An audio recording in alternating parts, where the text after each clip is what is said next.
Okay, okay.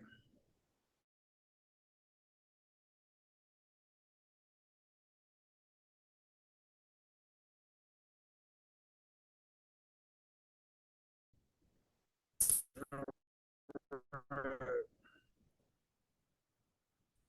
We're gonna let it rock though.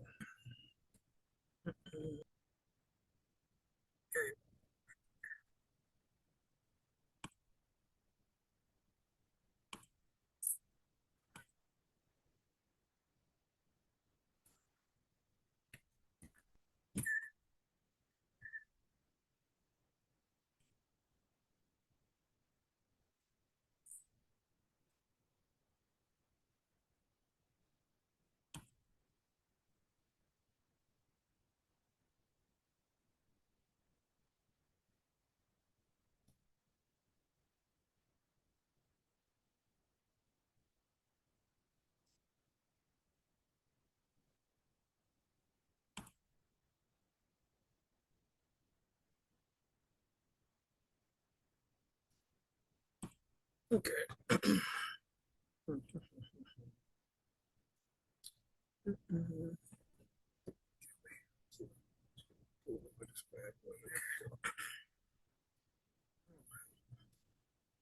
Let's get to it.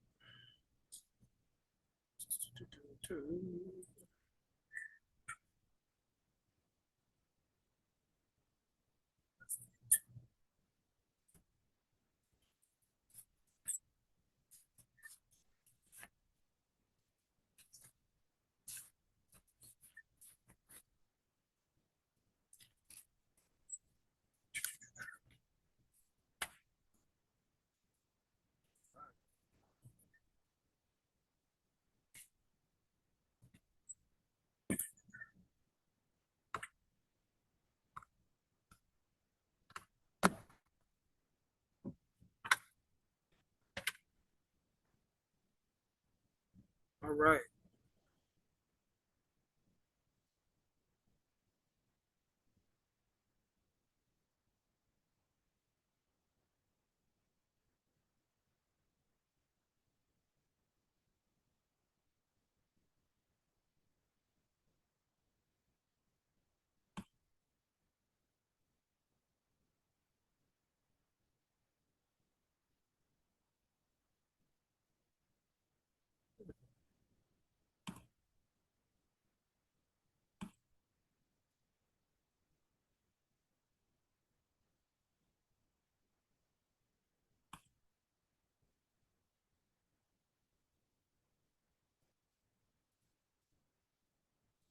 So today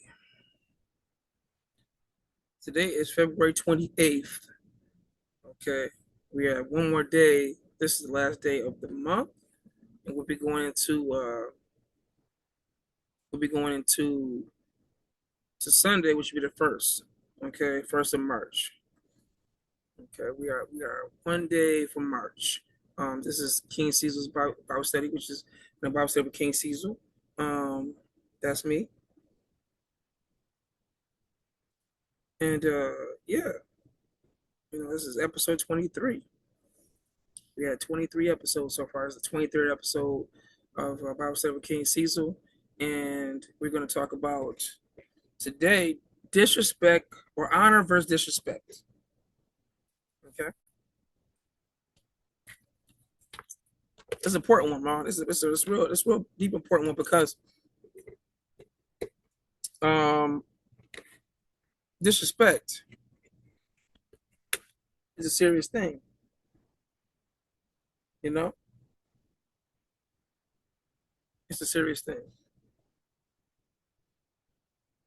and we gotta put that in perspective. You know, what disrespect is, right? So let's look up what disrespect is, right? Okay, let me see. I'm gonna make this bigger. But then I'm gonna do is I'm gonna grab that other one. Okay, I'll make that smaller.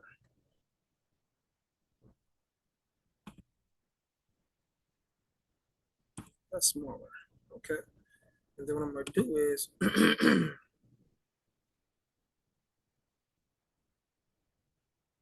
I'm gonna do is I'm gonna bring that up to put the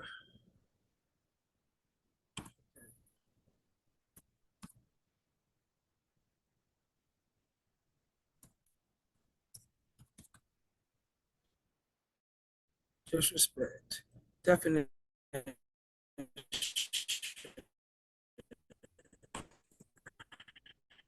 All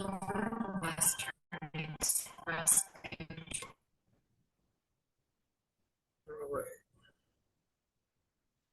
hold on a second, y'all. Hello, hello.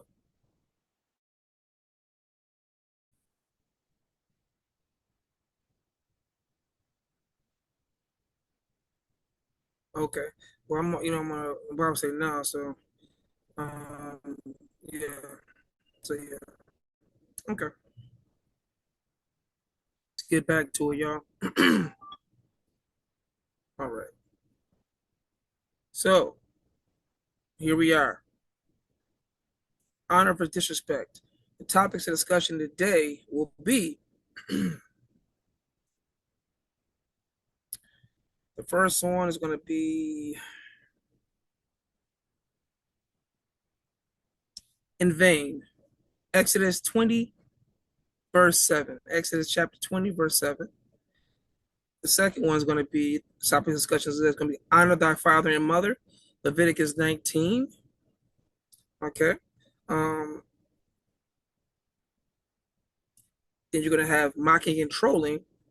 Second Kings chapter 2, verse 23 to 24. No weapons formed against me shall prosper. First Samuel 17, chapter 17. Anyway around it. Matthew chapter 15, verse 3 through 6. Watch your mouth. Watch your mouth.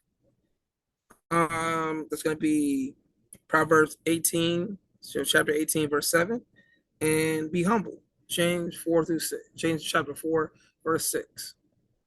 That's going to be a Bible study for today. This whole Bible study is about, disrespect and honor. Okay. And that's important for everybody to understand the difference between disrespect and honor. Okay. So yeah, let's start there. All right, let's start there.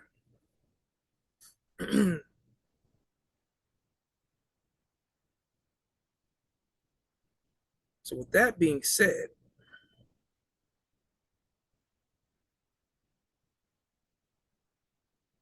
we will start at what is the definition of disrespect? Okay.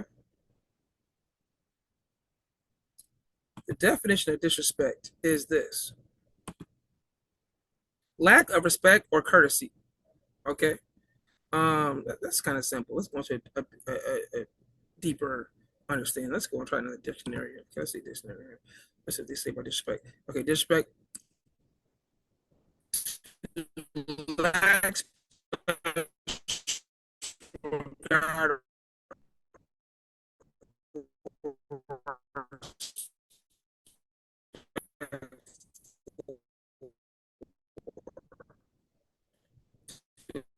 have disrespect. Okay, or this.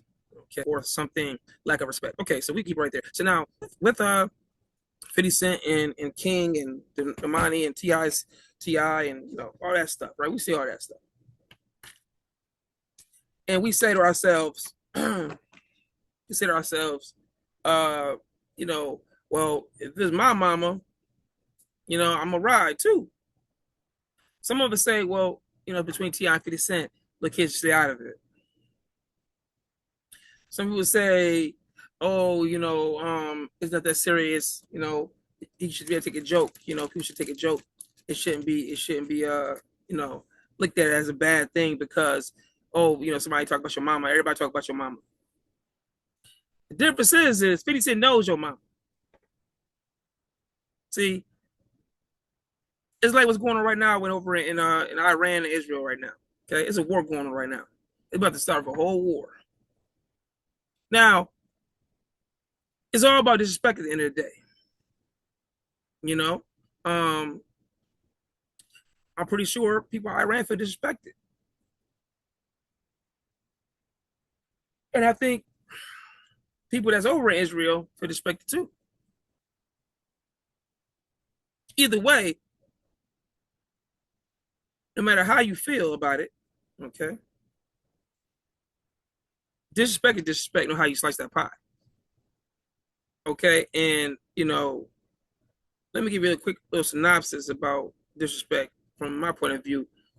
You can't tell somebody how to react to your disrespect.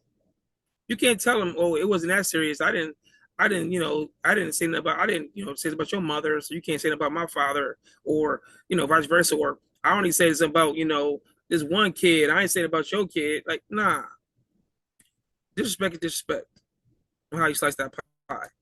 People have got killed for less and worse, or more, when it comes to disrespect. People have fought for their honor, just because they were disrespected, and they had to it was something they couldn't let go. So welcome in.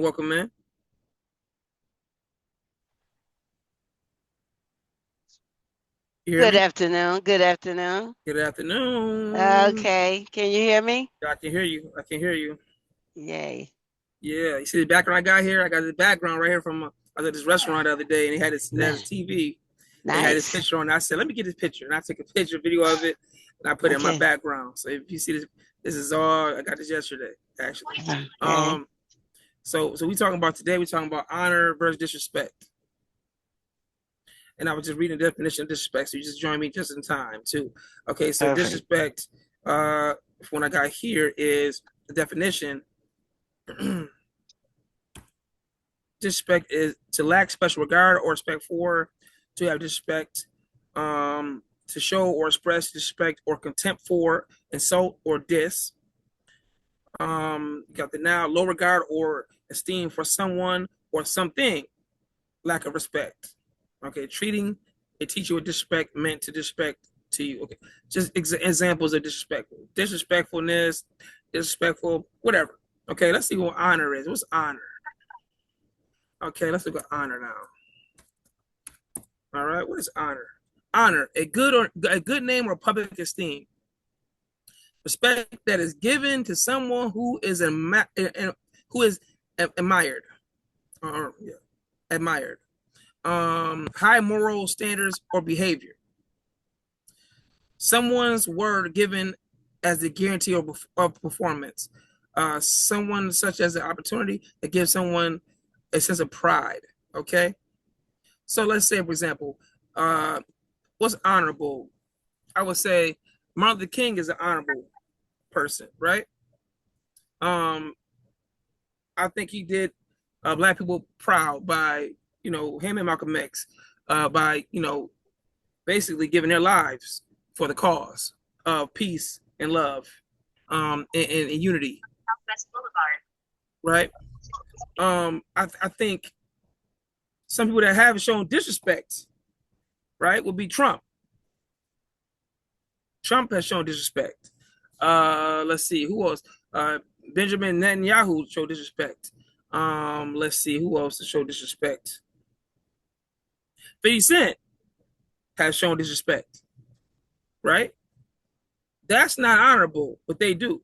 Neither one of them people. And even if they do different things and they're different levels of, from politics to government to presidents to prime ministers and rappers, disrespect is disrespect no matter who slices that pie. Okay?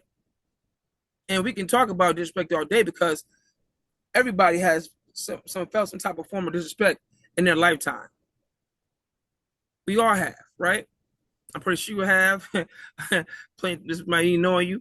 I know, disrespect. People have tried to disrespect or say things or do things you didn't like, right? And we all react towards things differently based off of how we disrespect it. So, depending on the situation, depends on how we react to it and how offended we are about it. But disrespect is disrespect no matter how you like it. And another thing we miss out on is people say, well, for example, let's give him 50 Cent, for example. You can't tell somebody how to react to you when they disrespect you, right? You can't say to somebody, well, you said something about my mama, Why'd you shoot me? You know what I'm saying? You don't know who you disrespecting, and on top of that, everybody takes it differently. Somebody might be like, you know what? I'm gonna just ignore that person.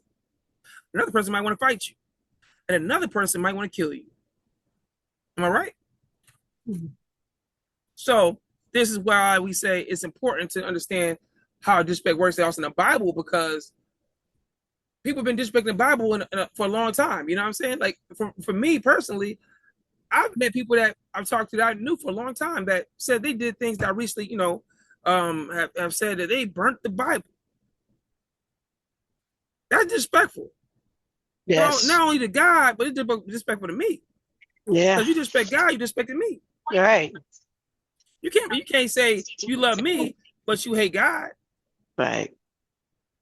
Because God says, love what I love, hate what I hate. So if you're doing the wrong thing and you're being unjust or unfair or doing something that's devilish, well, I'm not supposed to like you.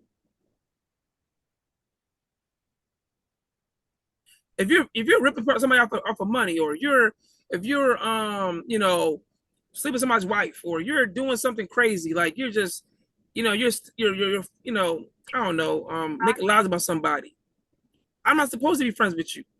You know what I'm saying? Mm-hmm. Because you're disrespectful not only to me or to that person, but you're disrespectful to God, because God don't like that. God don't like ugly. Amen. And this is where the topic of the day is going to be about. Yeah. It's going to be about disrespect. Disrespect is ugly. Yeah, disrespect is very ugly. So the topics of the discussion today are going to be as follows for Bible study.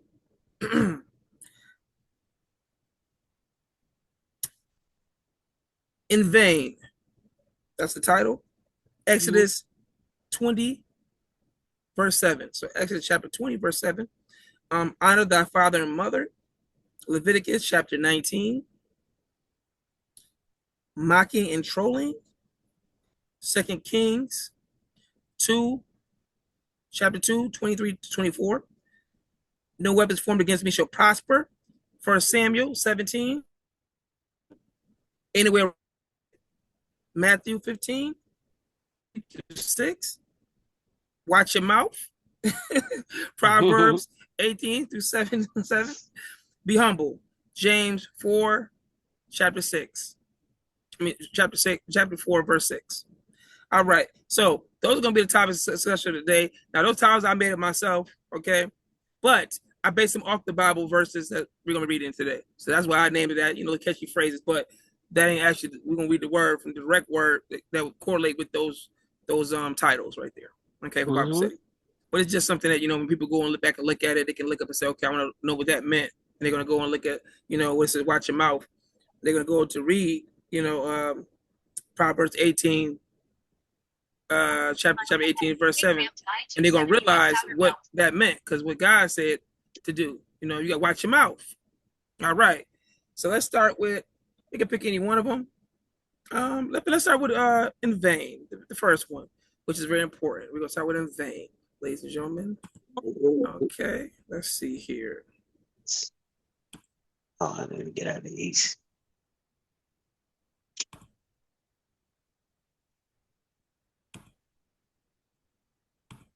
Yeah.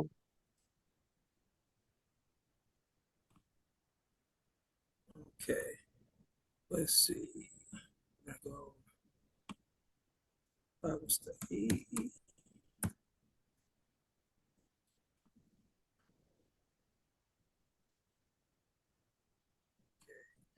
Exodus 20. All right. Okay, we're here. It says here. All right. I'm breaking up. Jeez. This is God talking right here. Okay. You shall not make yourself a carved image, any likeness of anything that is in heaven, above or that is in the earth beneath, or that is in the water underneath the earth, you shall not bow down to them nor serve them. For I, the Lord your God, am a jealous God, visiting the iniquity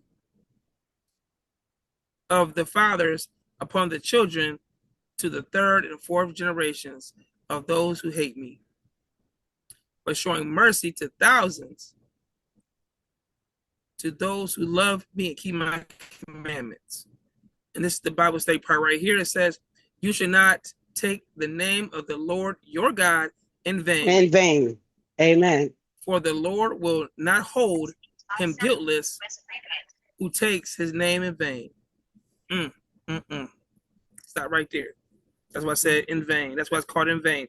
Because you can't take the God's name in vain. Okay? Yes. Correct. And people take his name in vain. You know? And unfortunately, what does in vain mean in the Bible? What does that mean in vain? When you take a name in vain, let's look that up and see what it means by taking the name in vain. Okay. Take it for granted, I believe. Partially, having or showing an excessive high opinion of one's appearance, abilities, or worth. Meaning, you could be talking about what what God didn't do for you, or talking about somebody else. Not read it again for me. I'm sorry. Which one you want to hear? What that in vain mean? You said? Having or showing an excessively high opinion of one's appearance, abilities, or worth. Oh. So this is about a person, though, per se, right? Yes, right. But the Bible definition of it says here, speaking in a worldly or profane manner. Okay. Because you represent God, you gotta be, you gotta be respectful. Be respectful to people. Right. And disrespecting his people is disrespecting him. That's right. Vice versa. Right. And that's where the point where we got today, because this whole chapter was, I seen somebody say online yesterday that T.I.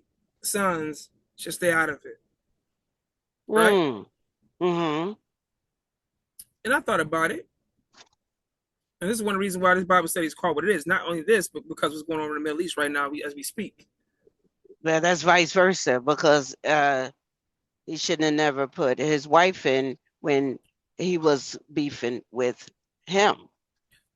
Exactly. And see, here's the thing. Vice versa, right. There's a difference between honor and disrespect.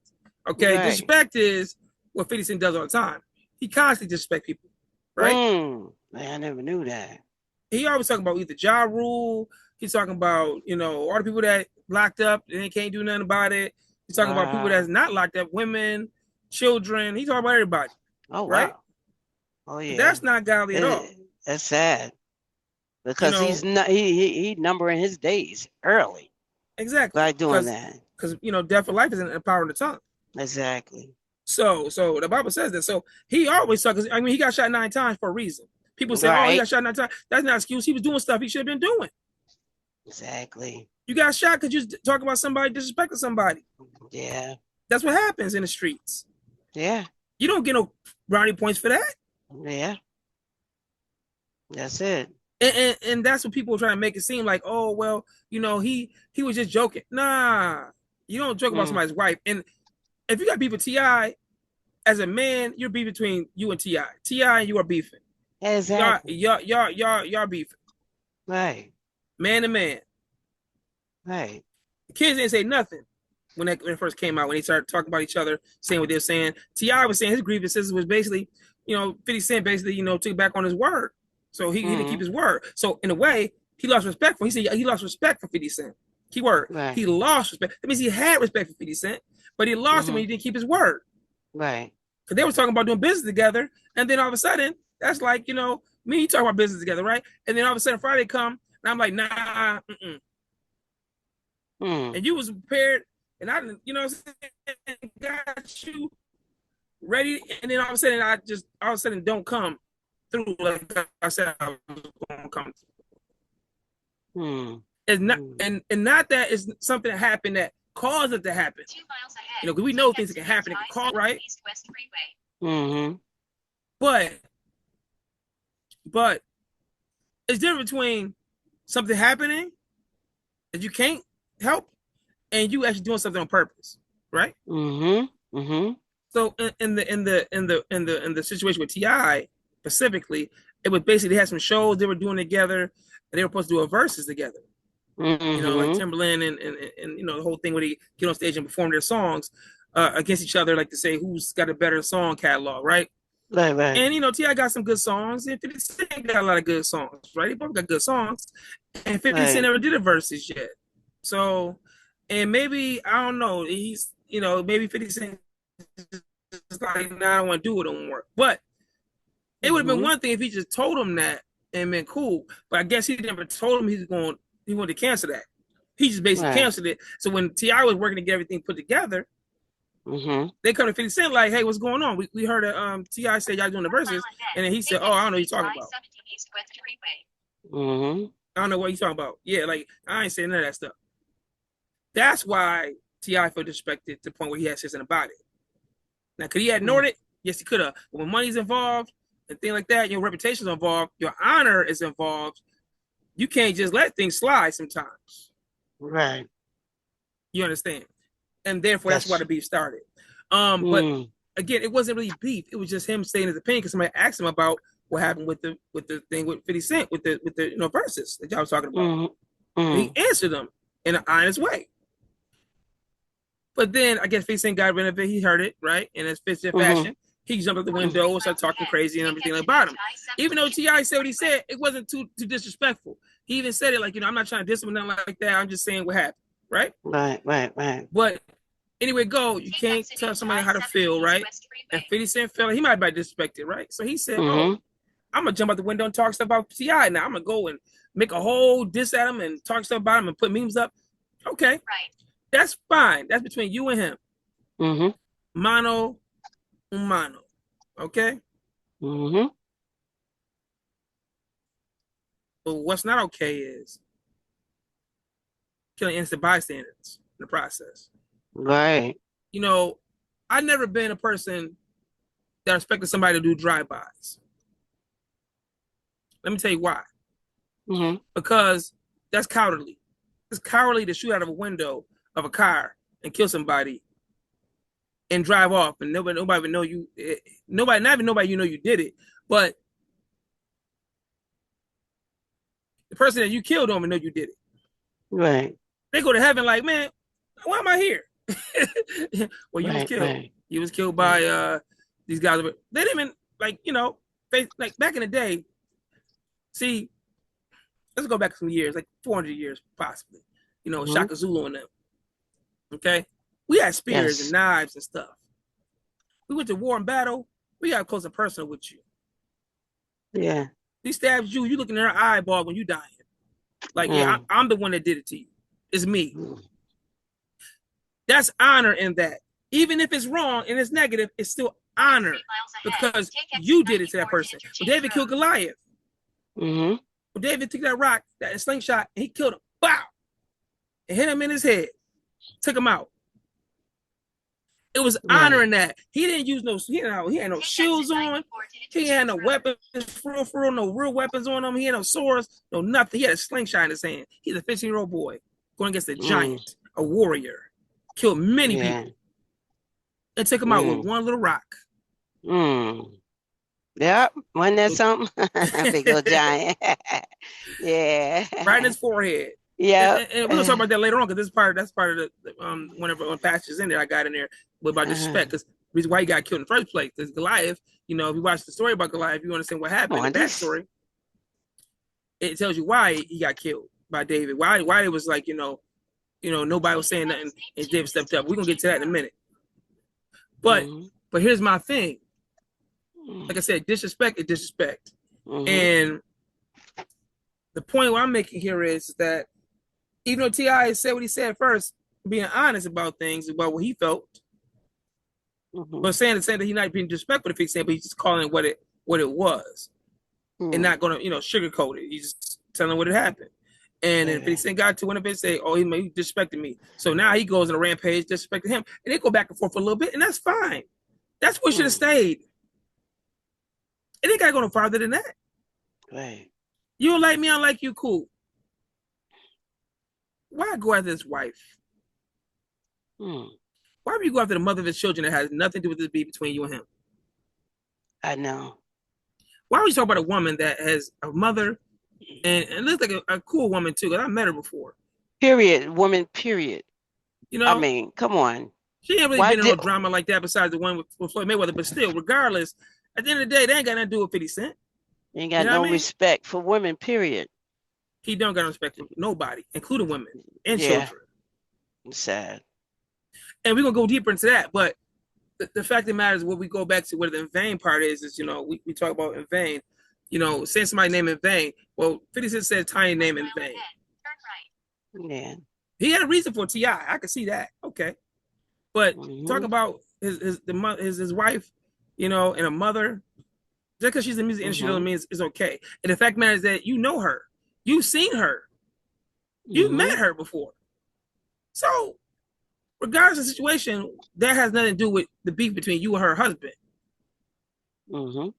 Now, all of a sudden, after he said what he said about her, post a picture of her, about her looking crazy, right? And saying this and that and disrespecting her for her looks, her appearance, keyword, her appearance, right? In vain, appearance. Yes. That's what he attacked, right? He attacked her appearance. Yes. How she looked. Women are what's that word I'm looking for? Insecure about appearance, right? Women are, we know that, okay? Some women don't leave out the house with their hair done ain't done. And you're going to post a picture of her next to Smokey Robinson, trying to be funny, right? And whether or not people that did that before, that ain't got nothing to do with you, because you know T.I., you know his wife, you know that he cares about this woman. You seen what happened with Floyd Mayweather when he had a problem with him. He went to Vegas and flipped over chairs and tried to fight a heavyweight boxer that was undefeated. Right. So let's be real here. He don't care about nothing. This is his family you talk about here. And a man's family should be protected. And at that point, it becomes more than just disrespect now. Now, it becomes really, really in vain. So now the kids got involved. The kids said, "Oh, well, I don't care if you're talking about my father. I get that. He'll make it fight. He can defend his own battles. But you're not going to talk about my mother, though." So now they're coming out and making songs about 50 Cent and coming at him and saying this and this and that, talking about his mother being dead and everything else, because you just make his mother. So you can't say, "Oh, you should talk about his dead mother." No. Right. See, I wonder if he what's that? I'm trying to see if I can buy these garbage cans. You probably can. Huh? Can't? You can. If it's out the way, of everything. It's out the way of everything.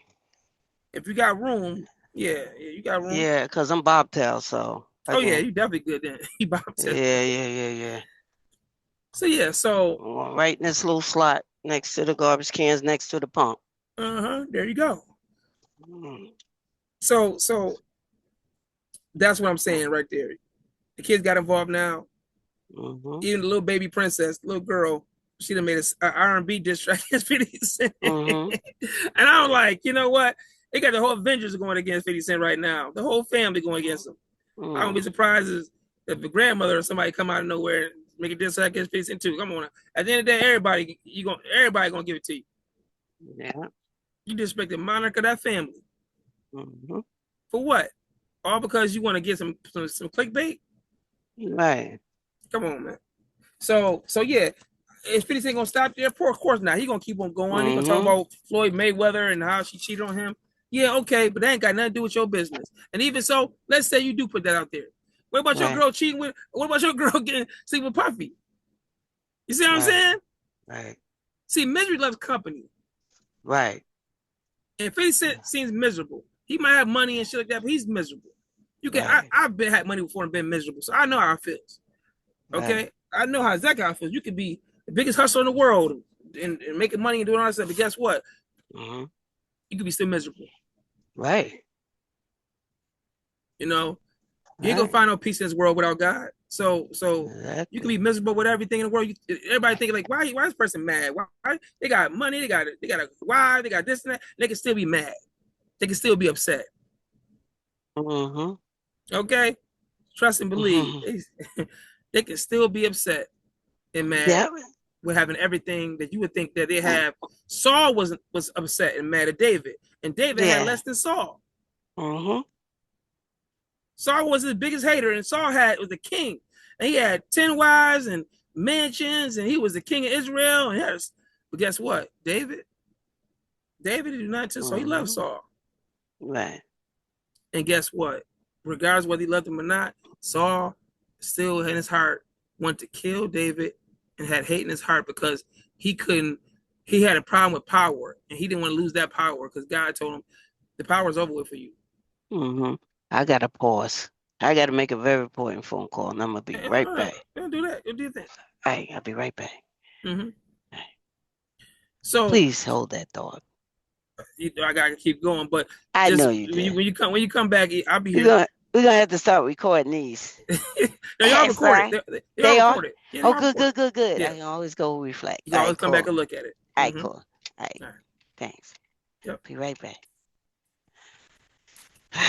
Shoot.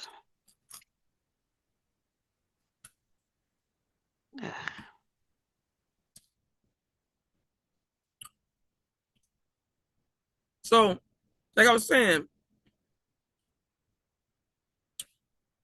David's biggest hater was Saul. Even Saul's son loved David. That was his best friend.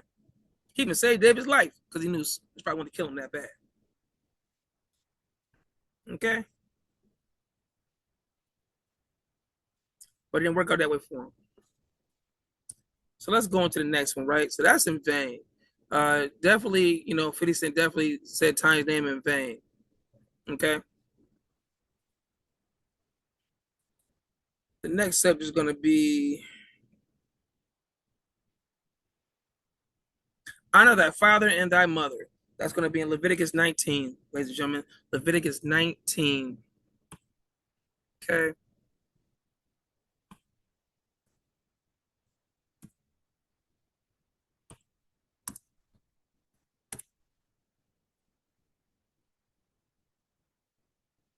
It said, and the Lord spoke to Moses, saying,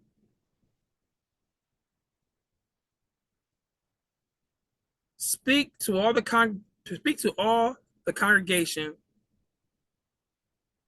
of the children of Israel, and say to them, you shall be holy, for I, the Lord, your God, am holy. Every one of you shall revere his mother and his father, and keep my Sabbaths. I am the Lord your God. Okay? Let me say that again. And the Lord spoke to Moses, saying, speak to all the congregation, speak to everybody in the church, and everybody of the children of Israel, and say to them, you shall be holy, for the Lord your God am holy.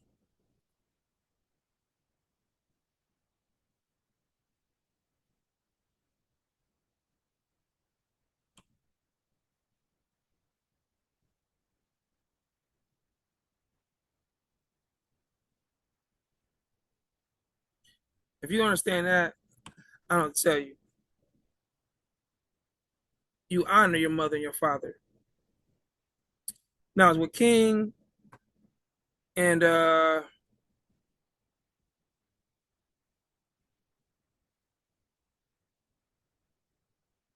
if King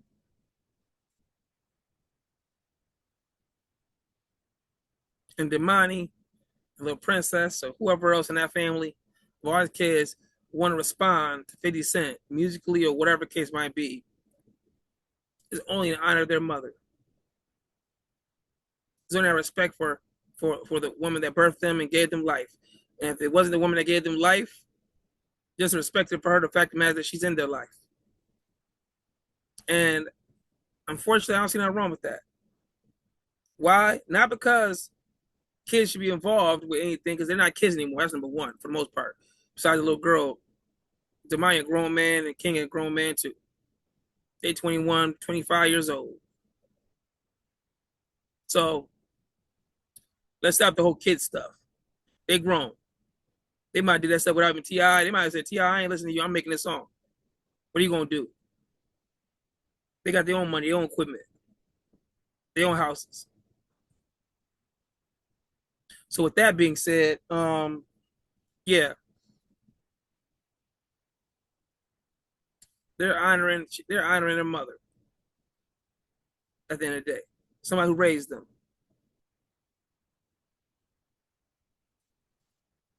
So I can't be mad at them for responding the way they did, because at the end of the day, 50 Cent took it there first for no reason at all.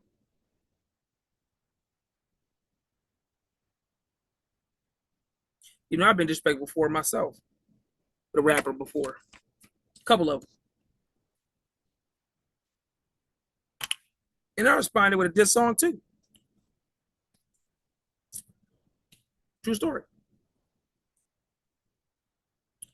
And looking back at it, you know, I wish I didn't have to, but I knew that it'll wake them up.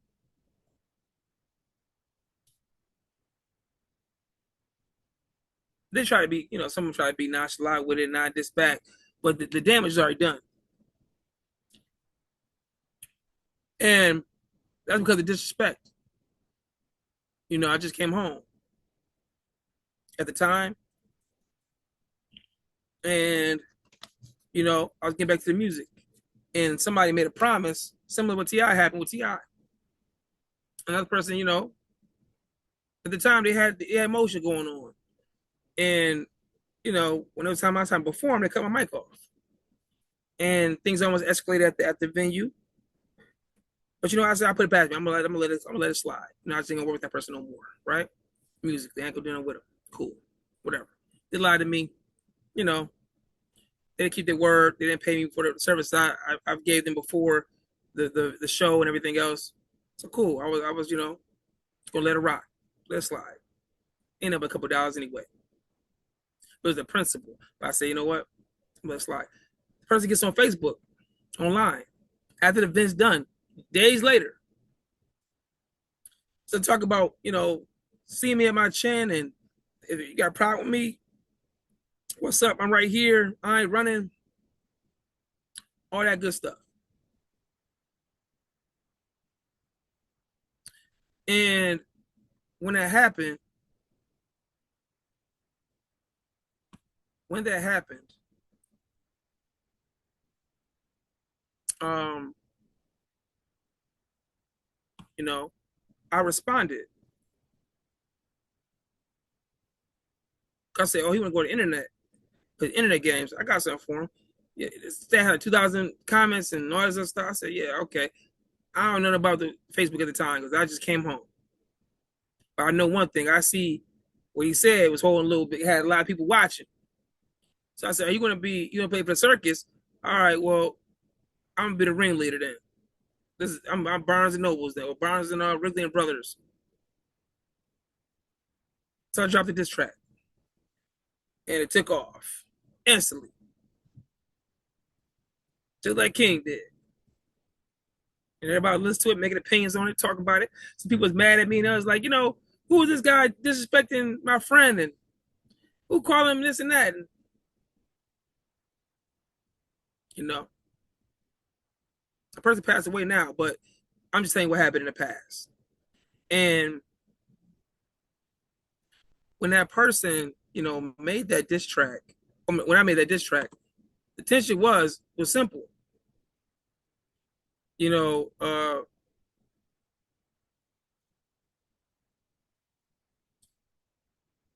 you can't tell somebody how to respond. If you're gonna internet diss me, okay, I'll make a song about you. I'm gonna be disrespectful about you. I'll talk about you now. You talk about me, I'm talk about you. That's what I did.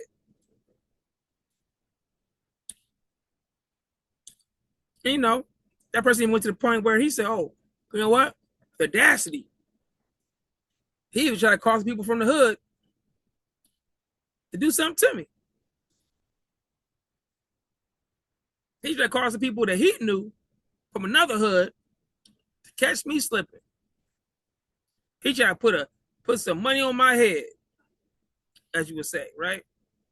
He tried to literally get some quote unquote gangsters involved to get your boy C's up out of here, right? To give me a beef with somebody else that was on that dumbass time, right? Excuse my French. On that time, that would have tried to harm me in a physical manner. But you know how God worked? The difference is, see, I really was about that life. People that know me know I'm about that life. So when that person tried to get somebody else involved that was, I would say, a real one, they went, because real ones, they're going to do the research before they try to test somebody. Before they come up and run up on somebody, they're gonna do their back, or they're gonna check somebody, they're gonna ask somebody else. That's another real one, like, yo, you know this dude from your area? So that's what happened. He went and talked to somebody else that I knew that was like, yo, who this sees, man? Who is Caesar? I changed my name. I had a new name. I was King now. Who is this King Caesar dude?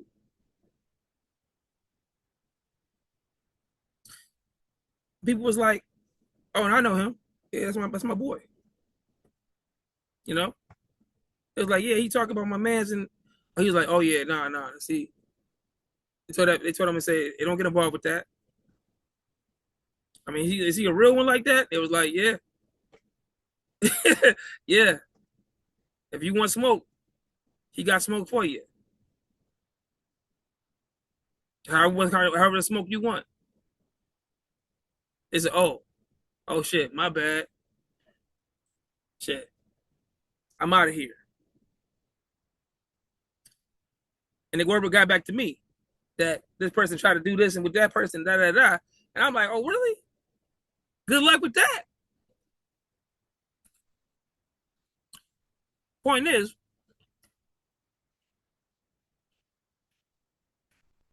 saved don't mean soft. And at that point, I wasn't saved or soft. Never been actually. But see, here's the point I'm trying to make here. Let me close that in.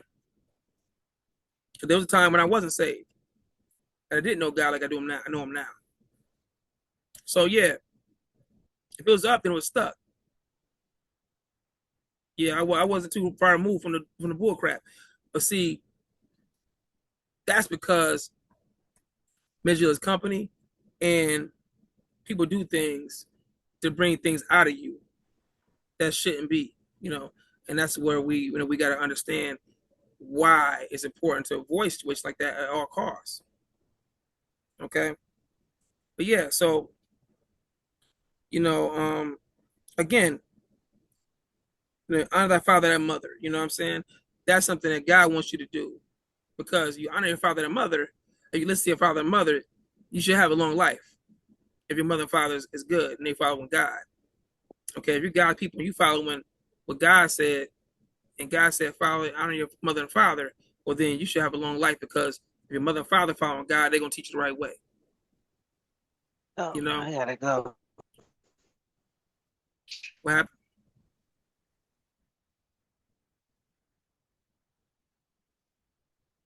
Yeah. Okay, so the next subject today topic is going to be mocking versus trolling at Second Kings chapter 2. Um, um,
Okay. 2 Kings chapter 2, verse 21 to 24. Actually, you know what? 23, 24. Then he went up from there to Bethel, and he was going up the road. Some youths came from the city and mocked him and said to him, "Go up, you bald head. Go up, you bald head." So he turned, looked around at them, and pronounced a curse on them in the name of the Lord. And 2 female bears came out of the woods and mauled 42 of the youths. Okay? Let me say that again. You're talking about Elisha. Elisha was a prophet of God.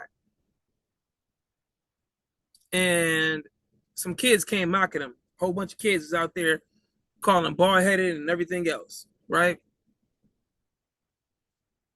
And when they said that to him, he turned to, and 2 female bears came out the woods and mauled 42 of the youths, of them kids, of them young people. You know, don't say it was boys or girls, but probably both. But they was calling them names. A prophet of God. Okay? And they got mauled by 2 female bears. What's the moral of the story? Don't disrespect God's people. Because the consequences come to you.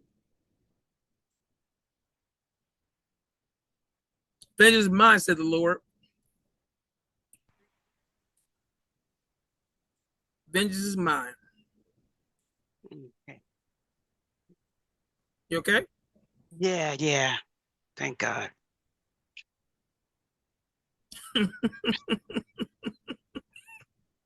Going through it over here, man. Need a shower. Cool off. Yeah. Go ahead. So I was talking about Elisha. Elisha was you know what I'm gonna do? Let's back it up. Let's back it up to verse 19. Verse 19. Okay. What So book we in? Let me get my we Bible. yeah, get your Bible ready. Okay, this is Okay. a good one. We remember we want honor versus disrespect. Honor and disrespect, right? Honor versus disrespect. Yeah. So we talked about that today. That's what we talk about. That's what we talk. We doing a whole bunch of stuff today. I gave a good story. You missed that story, but it's okay. So you're gonna see when you rewind the tape. Yes. Yes, I can take my shoes off. I'm getting back. You know, but I definitely had my fair share of people, you know, doing disrespectful things. You. I don't even talk about it. Right, because we could be here all day for that. But you Right. know what? I got time. Okay. For another hour. God is good. He's good all the time. Thank you, Jesus. That's right. So, but you know, the biggest thing is you gotta find out when somebody disrespects you, where the root, where it's coming from. You know, because right. There's many reasons why people might you know talk about somebody. It can be disrespectful because they mad because you know a relationship that they you know somebody else mess with this somebody they like, or it could be because right. you know they don't like a person because you know they just better at them in certain sports or certain you know thing that they like they want to be the best at or something, or it could be because there's a lot of reasons why somebody might not like you or might disrespect right. you. Right. But at the end of the day, none of that stuff matters. Because the why is not more important than the action itself. Right. Just because you might not like somebody or might not like something that somebody did doesn't mean you need to disrespect them. Right. And that's people who have a big problem with I see in this world, you know, that when they have issues and get online and disrespect somebody, they don't ever look at the fact that matters that you don't even know that person, or if you do know that person, you have no right to disrespect nobody. Right. It's my book at.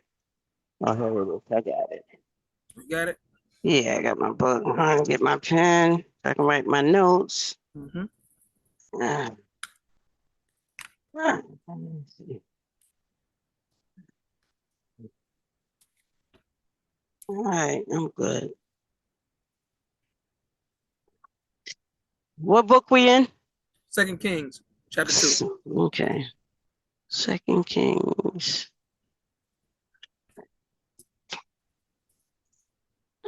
Oh, okay. You there? Yeah, I'm here. Oh, wait, I got to get it now. I just wrote Okay. it down. Okay, let's see where we at. I'm going to get to 2 Kings. Mm-hmm. I'm in 22. Let's get to the 2. Uh, done.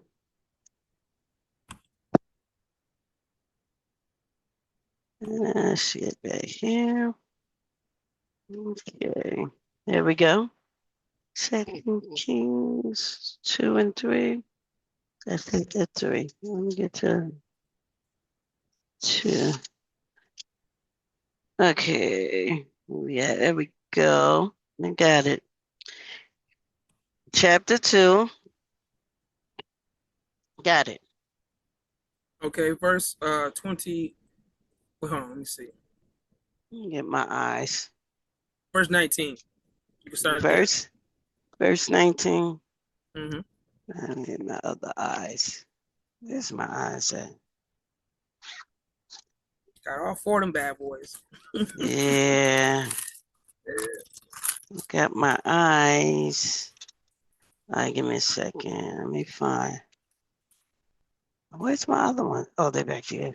Let me get the other ones. All right.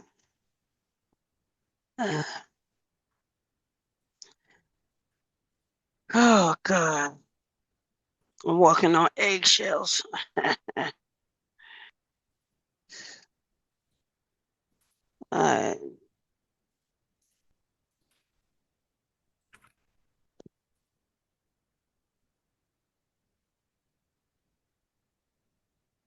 Okay, 14 you said or 15? 19. Or 19? All right.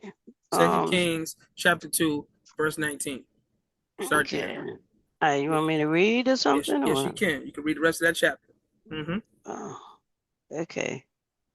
I got 2 Kings 14, 15, 16, 17.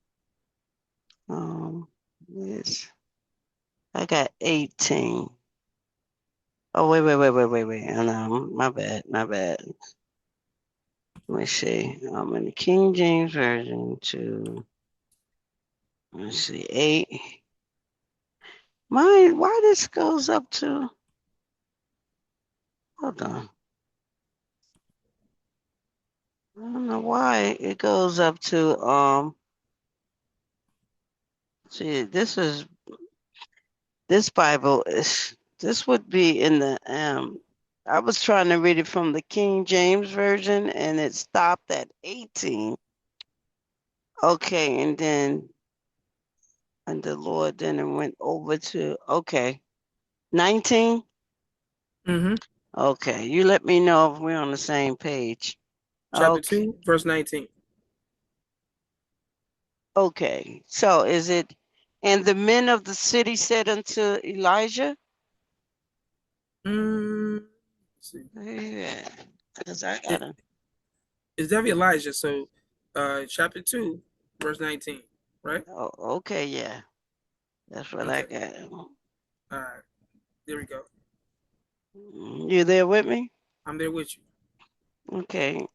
And the men of the city said unto Elijah, behold, I pray thee, the situation of this city is pleasant, as my Lord seeth, but the water is naught, and the ground barren. Where you want me to stop at? Oh, keep going. Keep going to the end, to 25. Oh, okay. Let me put a starboard naught because I don't know the meaning of that one.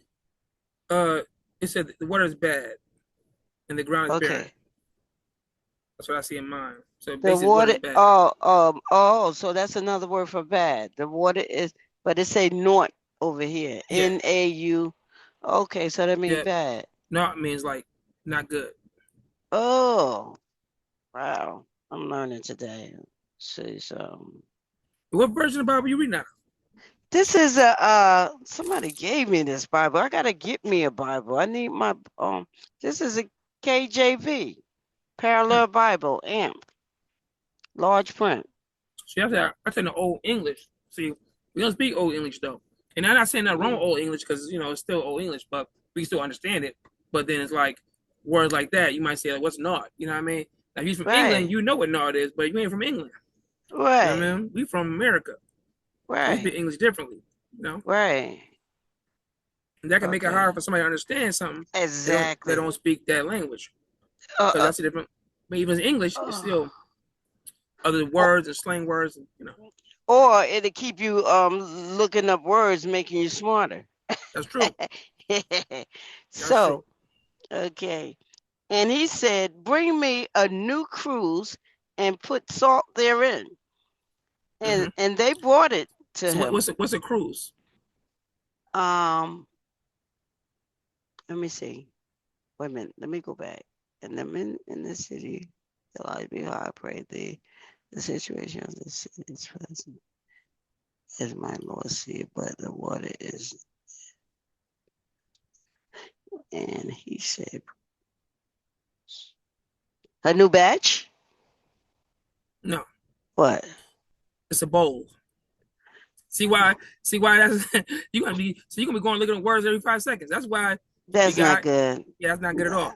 That's why I read the English version, the one that the KJV, the new KJV, which is the English like our English, American English, like we talk. So I know what the word Yeah. actually means. So Yeah, yeah, because it's giving me like here, the King James version, and then next to it, the amplified version. So maybe I'm under the amplified version. what's the Uh, amplified version say? I don't know. Let's see. Let's see. This is the amplified version. Okay, so I did that. Okay, so it says I'm still trying to learn how to do this Bible. But the the King James version, um, is it only went up to 18, Mm. 18. verse 18, How did it? and then let me see. I'm trying to figure this out. Hold on. Let me see. And the men of the city said to Elijah, behold, inhabiting of this city is pleasant, as my Lord sees, but the water is bad. There we go. Mm-hmm. And the locality causes miscarriage and bareness in all animals. Okay. Okay. Mm-hmm. He said, bring me a new bowl. There we go. Mm-hmm. And put salt In it. in it, the symbol of God's purifying power. Okay. That's what that is. All right. And they brought it to him. Then Elijah went to the spring of the waters and cast the salt in it and said, thus says the Lord, I have healed these waters. There shall not be any more death, miscarriage, or bareness because of it. So the waters were healed to this day. Okay. Okay. You want a minute? Let me see. So so the waters were healed to this day, as Elijah had said. Um, Let me see. Now I gotta find the rest of this because it. Let me see. 22. Okay.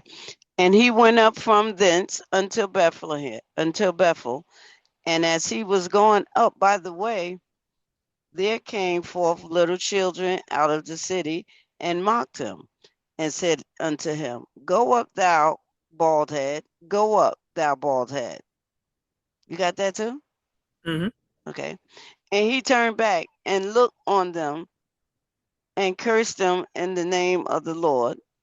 And there Mm-hmm. came forth 2 she-bears out of the wood, and tear 42 children of them.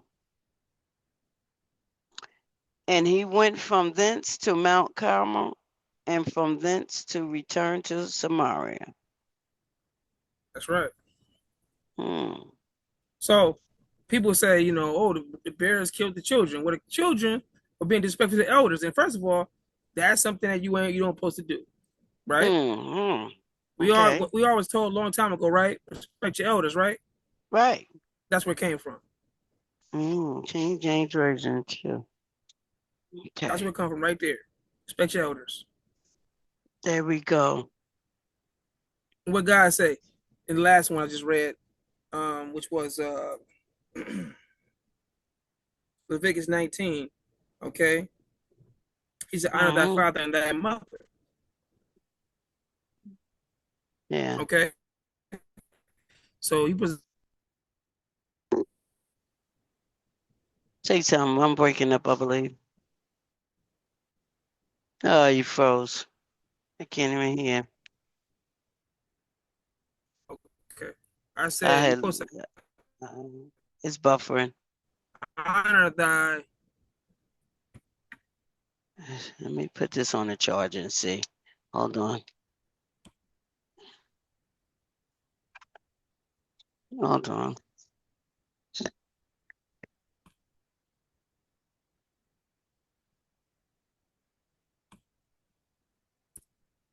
Hello? Yeah, I hear you. Can't even hear me.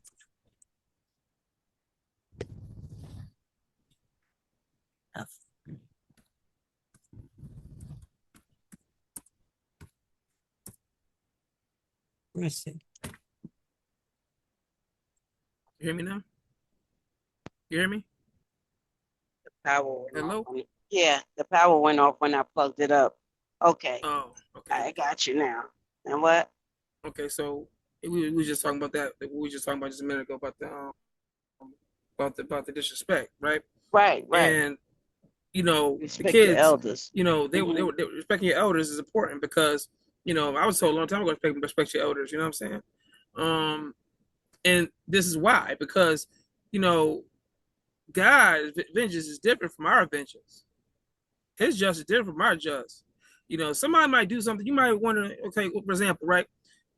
Moses might knock down a rock twice, Right. and God felt like he disrespected him because he knocked the rock twice. But he Mm. told him knock the rock once. You see what I'm saying? Yes. And because of that, what happened to Moses? He didn't get to go to promised land. Mhm. He had to stay back while Aaron and Joshua and them go into the promised land. He had to wait. Mm. He didn't even go into the promised land. He had to go grab a Mount. Was it Arafat or Mount? Was it Arafat something? I don't want to say Mount. Was it Mount? Not Mount Zion. It was another mountain, but started with A. He went up there. And that's Mount where he Air, was I taken think up. it's Mount Air. I think it is. Let me see. I'm gonna look it up. Could But we be. got Yeah, we Bible study. We can look it up right now. exactly. Okay. Where did Moses get taken up? Mount Sinai. Mount Sinai. I know. There we go. I love the Okay. internet. Uh-huh. All right. Okay. If we don't know, we're gonna look it up. That's the whole point of Bible study. Right. We're gonna So make sure where we did right. you said what was the question? Where did Moses what? Like get taken up. So like where did he get taken up? He got taken up Mount Sinai. That's where he went Okay. up to be with the Lord on Mount Sinai. He didn't go to Promised Land. He didn't go all the way over to the land Canaan with his fathers and everything. He didn't go back there. He didn't get to make it that far. He learned how to go in there and take other people there. You see what I'm saying? His apprentice had to go and take people there. And How why is you that spell important? How do you spell cyanide? Cyanide. Sinai, I believe.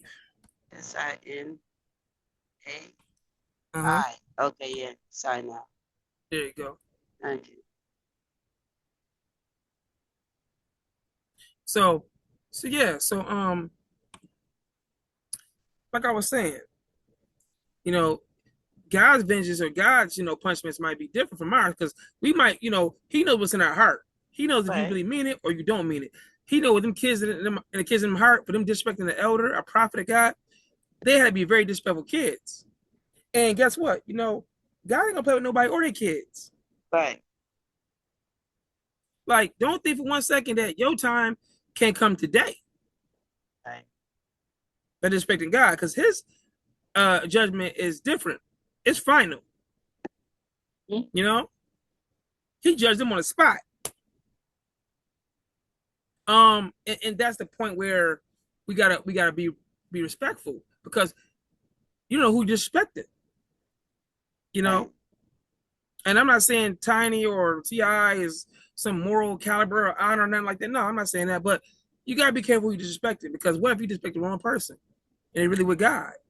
Shouldn't be disrespecting nobody, period. Right, but let's just say it happens. Yeah. These bears came out the woods and mauled 42 kids. Yeah. It might not be bears this next time. It might be something else might happen to you. It could be a car accident. It could be a shootout. It could be a robbery. It could be a jealous, crazy ex. It could be any way and get taken out. Right. God works in mysterious ways. We know that. That's right. You never know how you go. He come like a thief in the night. You don't know when it's coming. So if you disrespect people like 50 Cent doing, your time is limited. Right. And when it comes, who's gonna be sad for you? When people hate themselves, they don't mind. They don't care who they hurt. Right. They don't care who they disrespect. And 50 Cent has been hurt many times because of the lifestyle he lives. Mm-hmm. And you can tell you got shot 9 times. You got this. This happened to you. The girl, your baby mamas, all them left you. One of the girls with Puffy doing all God knows what in the bedroom with him and other people, and you got all this stuff happening to you, and you met everybody else but yourself. You think everybody else? He still ain't learned nothing yet. You still ain't learned nothing yet, huh? You got to the point where you just talking about somebody's wives now. You just gonna disrespect their wives. You ain't gonna even ain't got nothing to do with it, but you gonna disrespect their wives. Yeah. So T.I. got all that money and don't know what to do with themselves. Right. It's crazy. Go help somebody. Right. You actually, who does he help? Because he got people killed. His friends got them in trouble. You know what I mean? Look what happened to Lodi Mack. It's a dude from West Coast that got killed. All because he went and slapped Jimmy Henchman's son. Mm-hmm. Jimmy Henchman was a gangster. Mm-hmm. He don't play that. He don't care if you talk. You can talk all you want. That's just talk. But then you put hands on his son.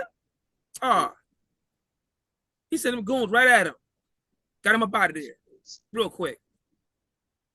Unfortunately, now he's in prison serving 30 years to life. Mm-hmm. But he ain't no good person. I'm not saying he's a good person.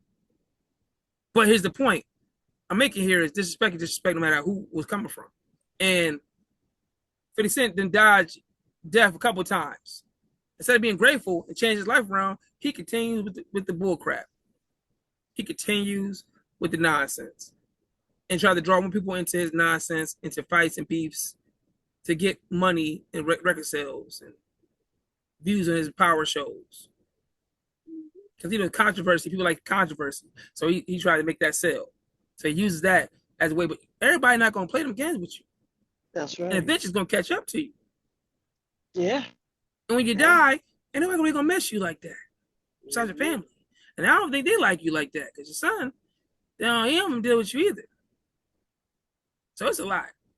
Yeah. It's something sad. Something sad. What's going on sad? People just don't get it. They don't know what's wrong with them. They I don't get don't. it till it's too late sometimes, you know? And time That's ain't the promised. sad Tomorrow's part. not promised. That's the sad part. Okay, so we can go to now we can go to the 1 Samuel chapter 17. 1 Samuel chapter 17. Look that up. Okay.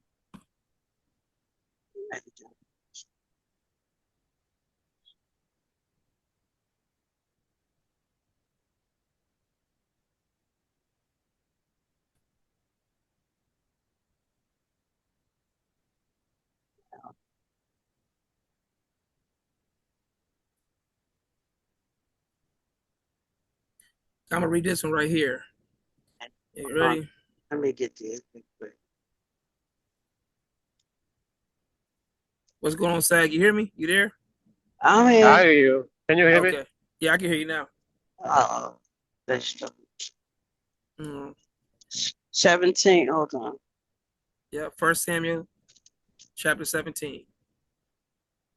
Okay, what verse you at? Beginning. We was from the beginning.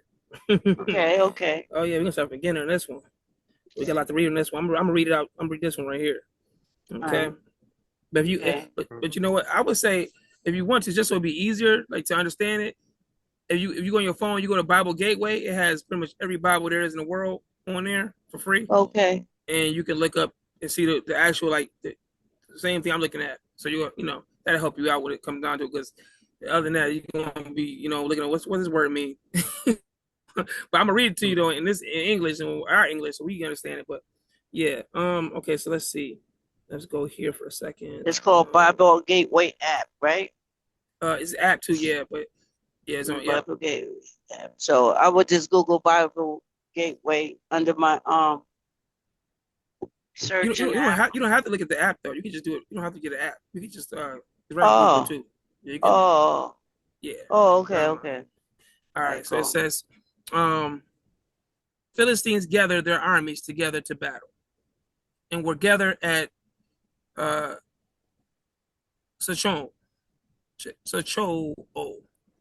which belongs to Judah. Shoko. Huh? Yeah, Shoko, yeah, which belongs to Judah. They encamped between Shoko and Azekah in Ephes, Demim, and Saul and the men of Israel were gathered together, and they encamped in the valley of Elah, and drew up in battle array against the Philistines.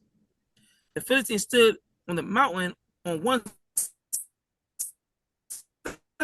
side. Oh boy, you're breaking up. I hate this. Okay. I'm at the pilot. I don't know why it's sections.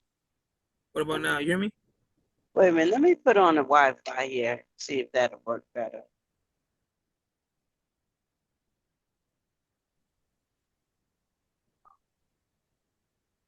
Yeah, because I hate when it goes properly. See if I can get Wi-Fi.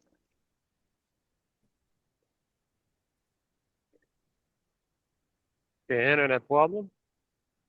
Oh, well, I think her internet having a problem. You can hear me clear Yeah. outside? Okay, Yeah, perfect. I can hear you. All right, I'm gonna keep reading because she. Yeah. You know, you go back. Yeah. Is your Wi-Fi? I believe that's messing up. Okay. Yeah, it is. I see it. Probably find Jay. I'm scared. And a champion went out from the camp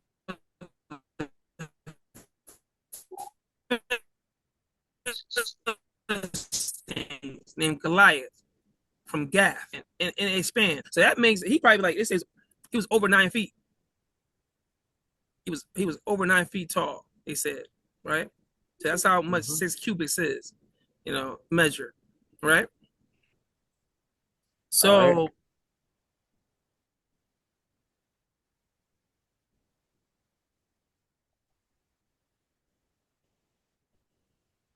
he had a bronze helmet on his head, and he was armed like a thin, like chain, you know, on his shoulders. Okay. And the weight of the coat was 5,000 shillings of bronze. You hear me? I hear you. I don't know about it. I don't know if your signal is poor as well. It keeps cutting off. Yeah. I don't know.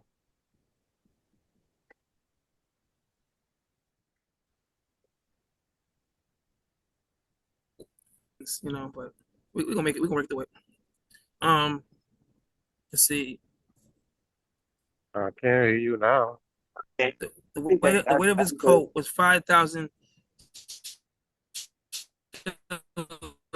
of bronze, and he had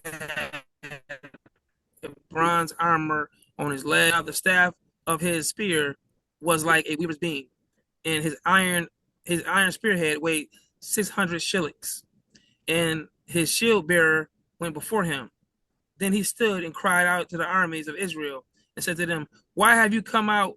Why have you come out in a line up for battle? Am I not a Philistine? And you are servants of Saul? Choose a man for yourselves and let him come down to me. If he is able to fight with me and kill me, then we will be your servants. But if I prevail against him and kill him, then you shall be our servants and serve us. And the Philistine said, I defy the armies of Israel this day. Give me a man that we may fight together. When Saul and all Israel heard these words of the Philistine, they were dismayed and greatly afraid. Okay, they was afraid because he was a giant. He was big.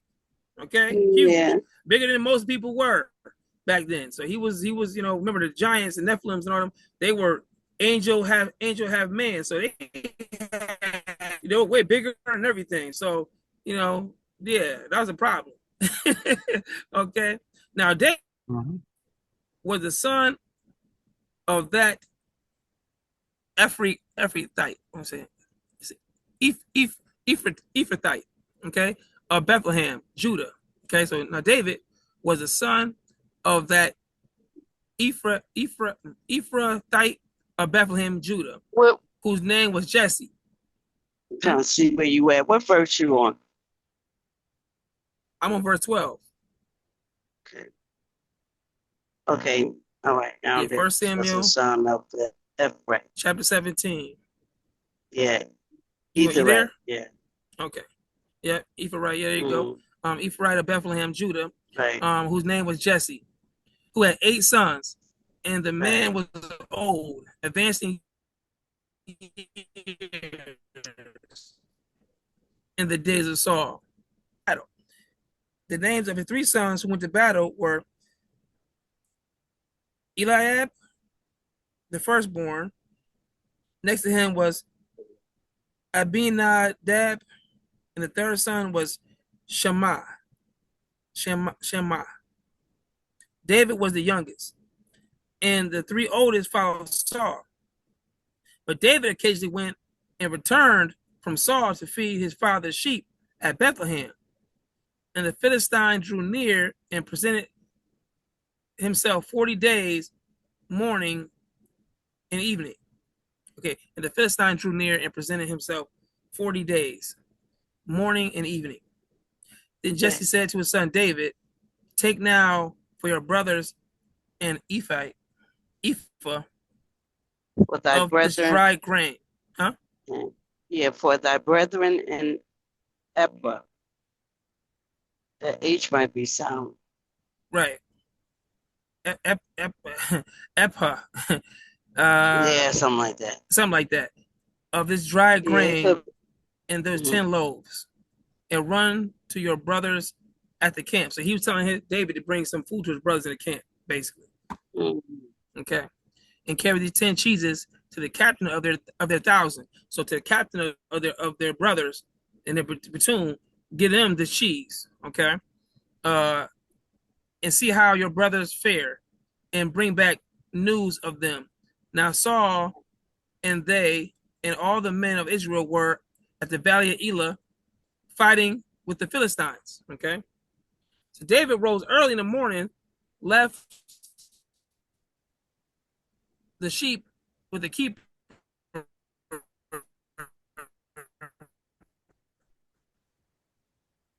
Can't hear anything. And took the things and went. Hold on. Let's see something. Thank you, buffering. Keep buffering. On and on. You're on verse 20 or 19? Hold on. Fix this right here real quick. Let me see. Okay. What about now? That should be better. Okay. I'm at verse. I'm at verse 20. We can start 20, at verse okay. 20. Yeah. Okay. Okay, so David. Okay, so David rose early in the keeper and took the things and went as Jesse commanded him.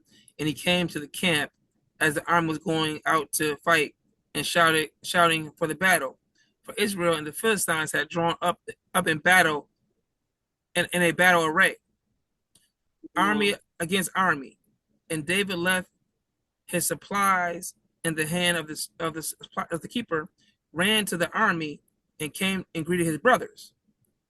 Then, as he talked with them, there was a champion, a Philistine of Gath, Goliath by name, coming up from the armies of the Philistines, and he spoke according to the same words. So David heard them, and all the men of Israel, when they saw the man, fled from him and were dreadfully afraid. So the men of Israel said, "Have you seen this man who has come up? Surely he has come up to defy Israel. And it shall be that the man who kills him, the king, will enrich with great riches, will give him his daughter, and give his father's house exemption from taxes in Israel." So basically, Saul said, whoever can defeat Goliath will get all this stuff right here. Right. Okay. Then David spoke to the men who stood by him and saying, "What shall be done for the man who kills the Philistine and takes away the reproach from Israel?" They really wanted his butt dead. Yeah, for who is this uncircumcised Philistine that he should defy the armies of the living God? Now, why is this important? Why are we talking about this in Bible study right here, right? We talking about disrespect and honor. Goliath was disrespectful because he thought he was big and tough.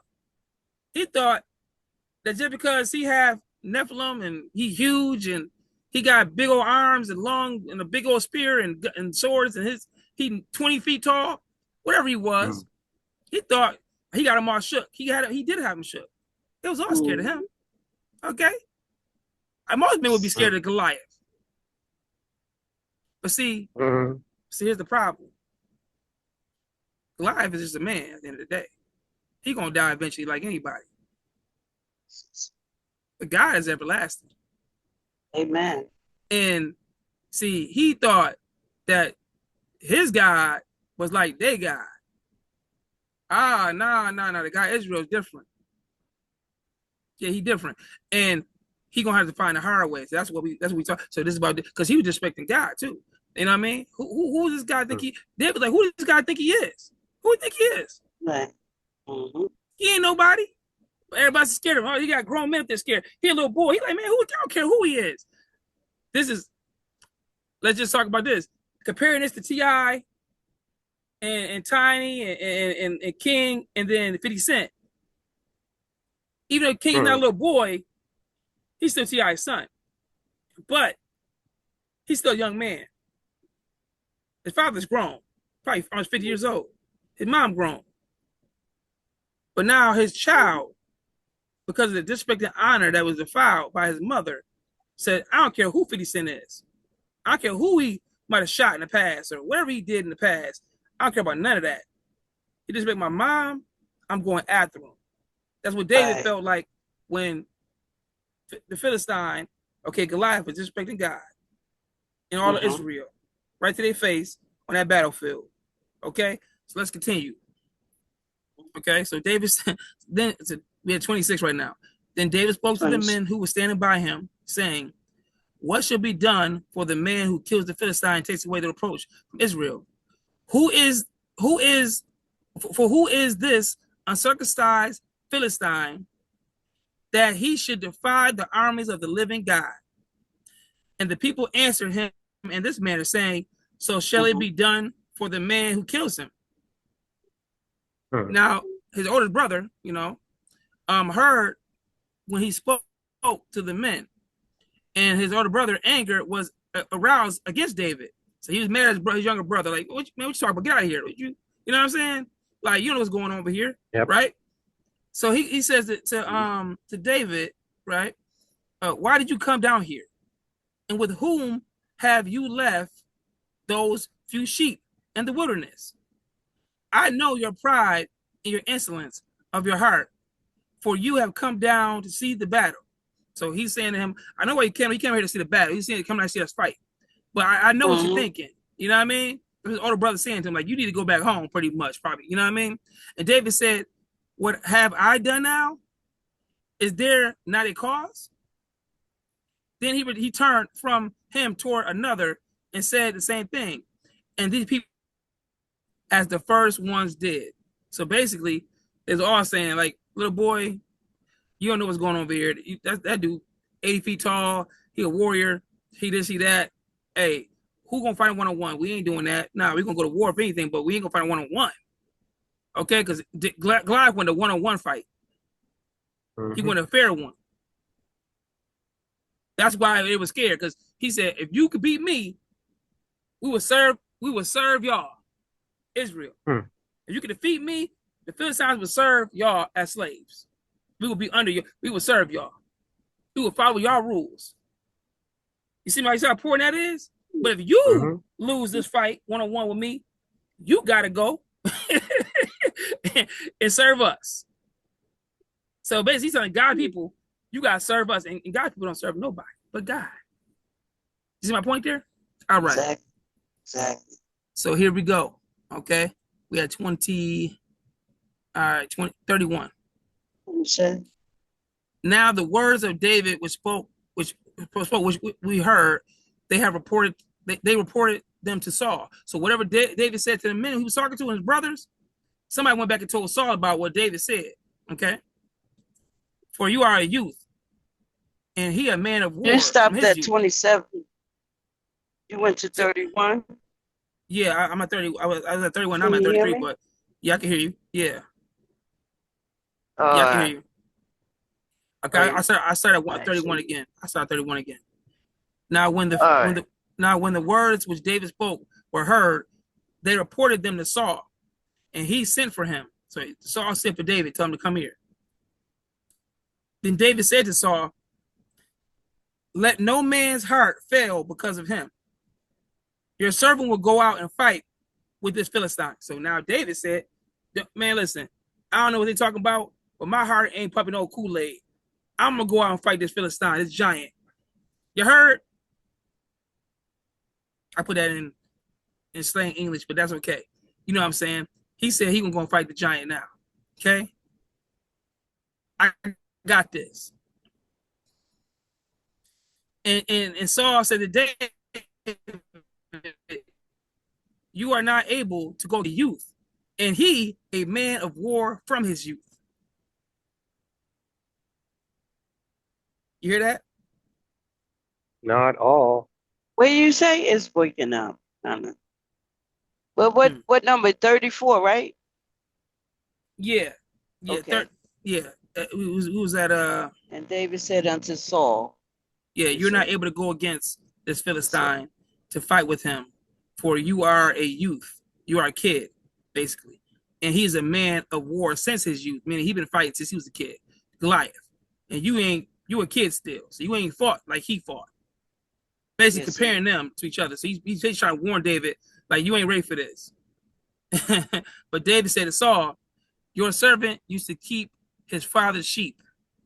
And when a lion or a bear came and took the lamb out of the flock, I went out after it and struck it and delivered the lamb from its mouth. And when it arose against me, I caught it by its beard and struck and killed it. Your servant has killed both lion and bear. This uncircumcised Philistine will be like one of them, seeing he has defiled the armies of the living God. Moreover, David said, the Lord who delivered me from the paw of the lion and from the paw of the bear, he will deliver me from the hand of a Philistine. Come on. Amen. Can I get an amen? Amen. Amen. All right. Then Saul said to David, go, and the Lord be with you. So, Amen. Amen. so Saul said to him, he said, you know what? Hey, I ain't gonna argue with you with that one. You know what? If you think you beat him, go ahead and do it. So Saul clothed David with his armor and he put a bronze helmet on his head. He also clothed him with a coat of mail. David fastened his sword to his armor and tried to walk, for it was not yet tested, for he had not tested them. And David said to Saul, I cannot walk with these, for I have not tested them. So David took them off. So this is David. Now he tried to walk. It was too much for him. He said, he's a boy. He's a grown man clothes. He took them off. Yeah, man, I can't do this. It's too heavy. I can't do it. Take it off. Okay. Then he took his staff in his hand and he chose for himself 5 smooth stones from the brook. So he got 5 stones from the water. He went somewhere else, got like through a little river, and grabbed 5 stones. Okay. And put them in his shepherd's bag and in a pouch which he had, and his sling was in his hand, and he drew near the Philistine. So the Philistine came and begun drawing near to David, and the man who bore the shield went before him. And when the Philistine looked about and saw David, he disdained for him, for he was only a youth, ruddy and good looking. So the Philistine said to David, I am a dog that you come to me with sticks? For the Philistine cursed David by his gods. See, this is the part right here that got him. See, he ain't just talking about David. The Philistine cursed God. You see what I'm saying? And the Philistine said to David, come to me, and I will give your flesh to the birds of the air and the beasts of the field. Man, he's going to kill you. That's what he said. Okay. Then David said to the Philistine, you come to me with the sword, with the spear, and with the javelin. But I come to you in the name of the Lord of hosts, the God of the armies of Israel, whom you have defied. This day the Lord will deliver you into my hand, and I will strike you and take your head from you. And this day I will give the carcasses of the camp of the Philistines, the birds of the air, and the wild beasts of the earth, that all the earth may know there is a God in Israel. Okay? Let me say that part again. That all the earth may know that there is a God in Israel. Amen. Then all this assembly shall know that the Lord does not save with sword and spear, for the battle is the Lord's, and he will give you into our hands. So it was when the Philistine arose and came and drew near to meet David, that David heard him and ran towards the army to meet the Philistine. Then David put his hand in his bag and took out a stone, and he slung it and struck the Philistine on his forehead, so that the stone sank into his forehead, and he fell to the face of the earth. So David prevailed over the Philistine with his sling and a stone, and struck the Philistine and killed him. But there was no sword in the hand of David. Therefore David ran and stood over the Philistine, took his sword, drew it out of his sheath, and killed him, cut off his head with it. And the Philistines saw that their champion was dead, and they fled. Now the men of Israel and Judah arose and shouted and pursued the Philistines as far as the entrance of the valley of the gates of Ekron. And the wounded of the Philistines fell along the road to Sharim,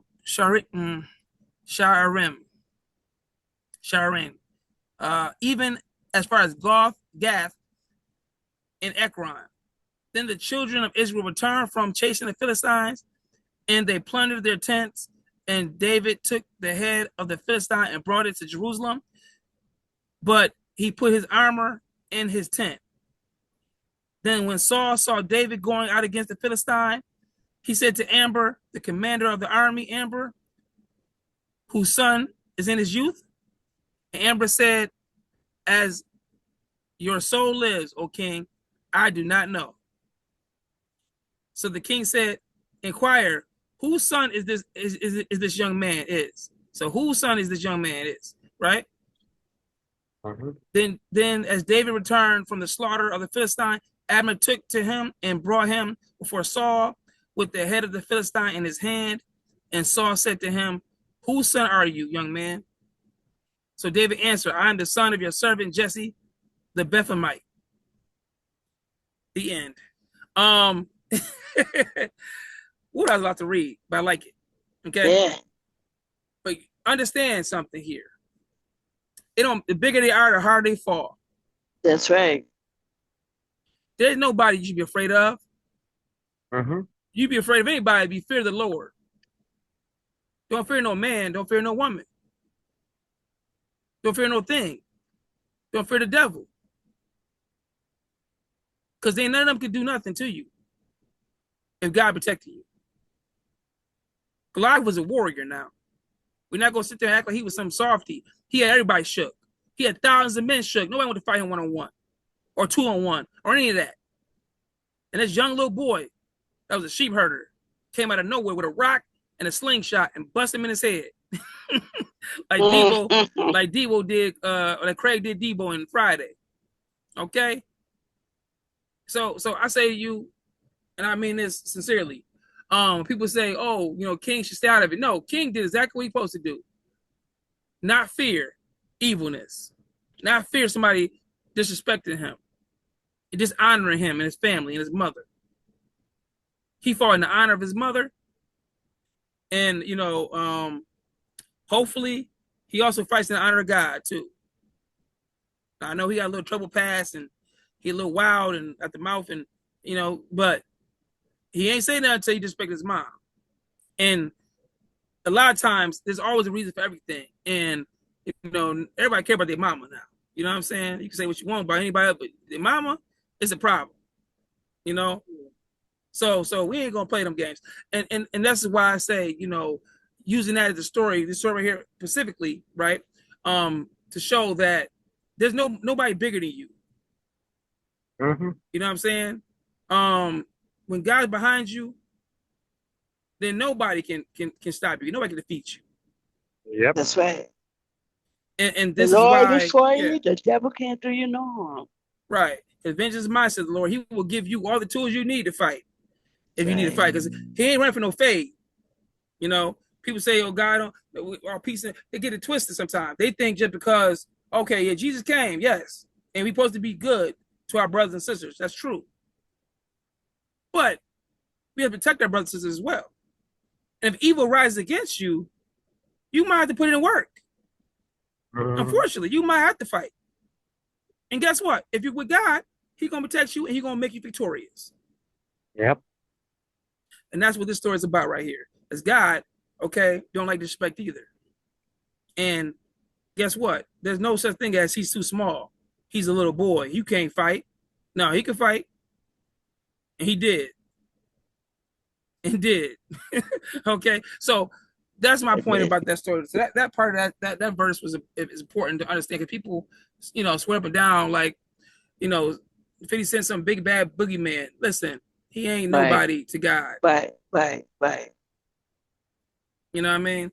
So yeah, Mm-hmm. But that's just, that's no weapon formed against us will prosper. And that's what the Philistines thought. They thought Goliath was going to be their weapon against them.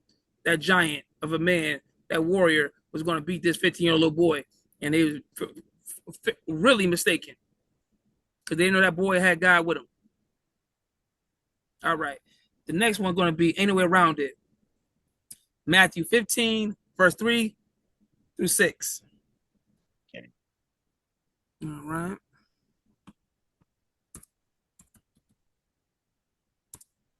And if you're just not catching up, Sag, we talk Yeah. about honor Can't hear nothing. versus disrespect. So like everything we talk Yeah, I now, didn't hear you. No, now I can hear you. Yeah. okay. Everything we talking about today is Mm-hmm. about honor or disrespect. Okay. So it's like verse that.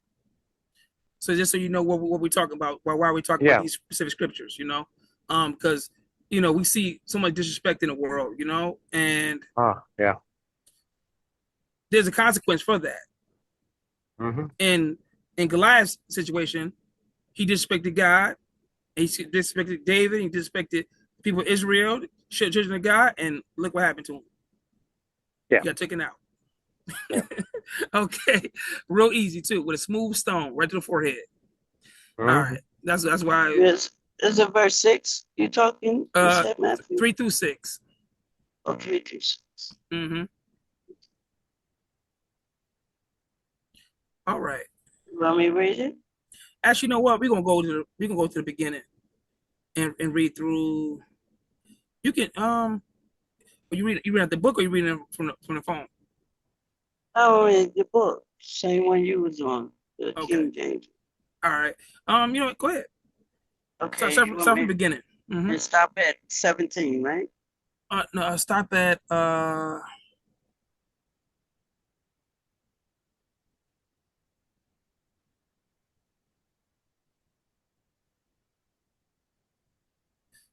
7:20. Actually, you know what? How about this? You read from the 1 1 to what? to 9, The 1 and to 9. I'll take the rest of it. All right, cool. Okay. Matthew 15, verse 1. Then came to Jesus, Then came to Jesus scribes and Pharisees, which were of Jerusalem, saying, Why do thy disciples transgress the tradition of the elders? For they wash not their hands when they eat bread. But he answered and said, Why do you also transgress the commandment of God by your tradition? For God commanded, saying, Honor thy father and mother, and he that curse father or mother, let him die to death. But you say, whosoever shall say to his father or his mother, it is a gift, but it is a gift by whatsoever thou mightest be profited by me. And honor not his father or his mother, he shall be free. Thus have you made the commandment of God of none effect by your tradition. You hypocrites, well did, ye hypocrites, well did Isaiah's prophecy of Isaiah. saying, how you say it? Mm-hmm. Isaiah. Okay. Oh, it's Isaiah. Okay.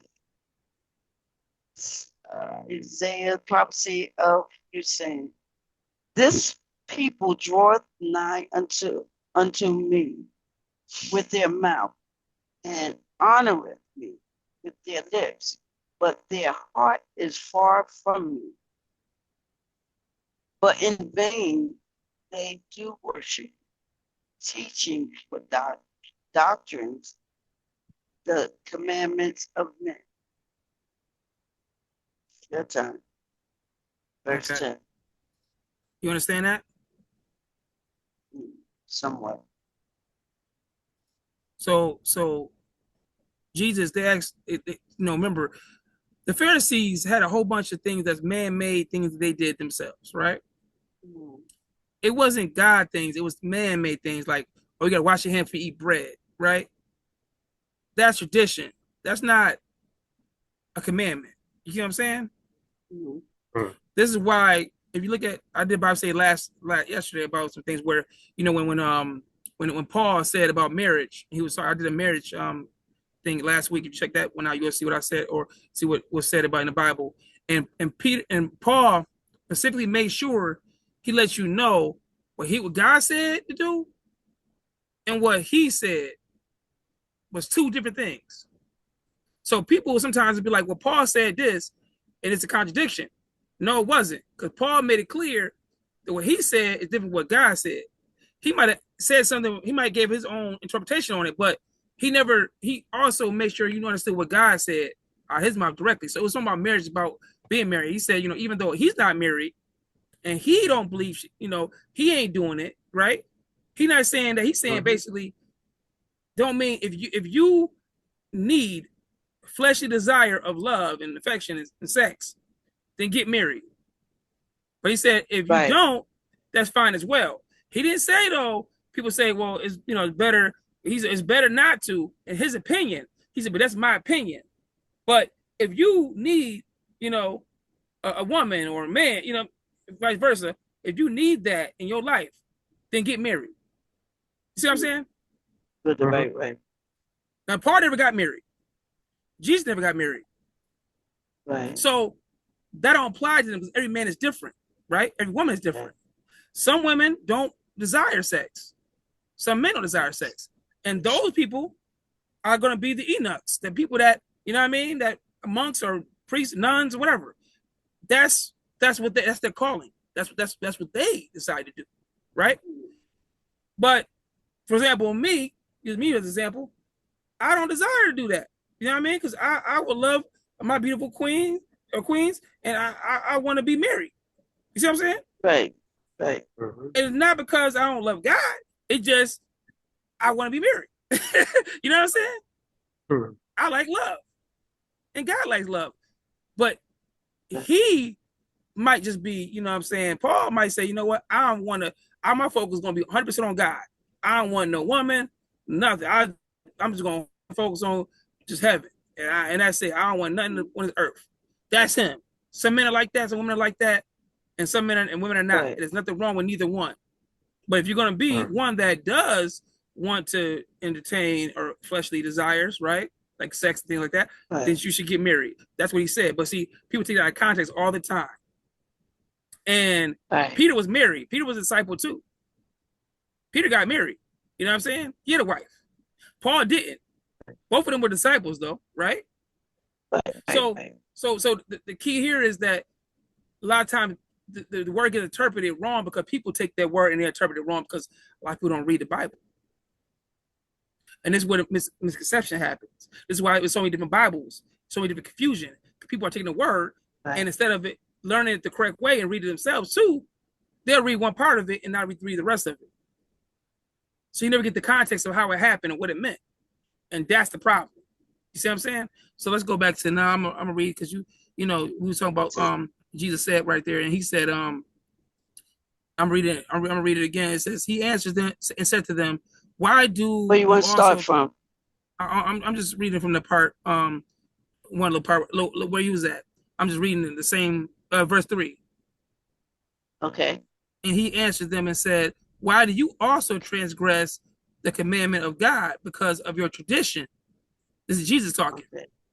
Right. So he's saying, why do you, disrespect whatever, I'm saying, God by your tradition? Meaning, why do you focus on tradition more than the word of God? Right? Right. Okay. Because, they had a whole bunch of customs and things, the Pharisees. They did a lot of stuff that man made, not God made, but man made things. You see what I'm saying? So that's not the point. Them things are not, those don't hold no weight. If God has, things he said to do, and then man come along and make his own things up, that ain't got nothing to do with God. You see what I'm saying? So that's what Jesus is talking about here. And he said, for God commanded, saying, honor your father and your mother. And he who curses father or mother, let him be put to death. But you say, let me say again, but you say, whoever says to his father or mother, whatever profits you might have received from me is a gift to God. You see my point there? Jesus correcting them. They didn't like that because when Jesus talked, he corrected them what they didn't want to be corrected. See, Right. they wanted to do things their way. But he tell them, nah, God said this. Y'all said this. What y'all said don't matter. This is what matters, what God said. And that's what he's saying right there, right? And then okay, verse 6, he said, then he need not honor his father or mother. Okay? Thus you have made the commandment of God of no effect by your tradition. Hypocrites. Right? He called them hypocrites. Well, did Isaiah prophesy about you, saying, these people draw near to me with their mouth and honor me with their lips, but their heart is far from me. And in vain they worship me, teaching as doctrines the commandments of men. Let me say that again. Teaching as doctrines the commandments of men. Not of God, not commandments of God, but commandments of men. Men, correct. And this is why I don't follow certain holidays like Christmas no more. I don't follow Valentine's Day. I'm not following none of the things that God or Jesus did not permit. You understand? Because those are man-made holidays. There's a man-made festival from the Bible. Right. People be like, oh, well, why? I'm almost self-sorry, but that's you. It's in Jeremiah 10, verse 1 through 11, God said, do not learn the ways of the Gentiles. Do not do what they do.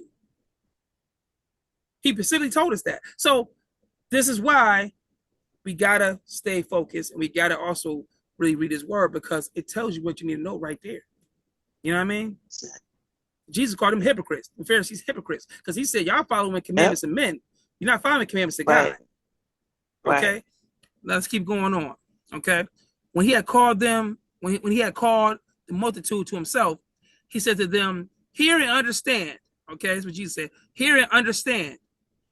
Now, what goes into the mouth defiles a man, but what comes out of the mouth, this defiles a man.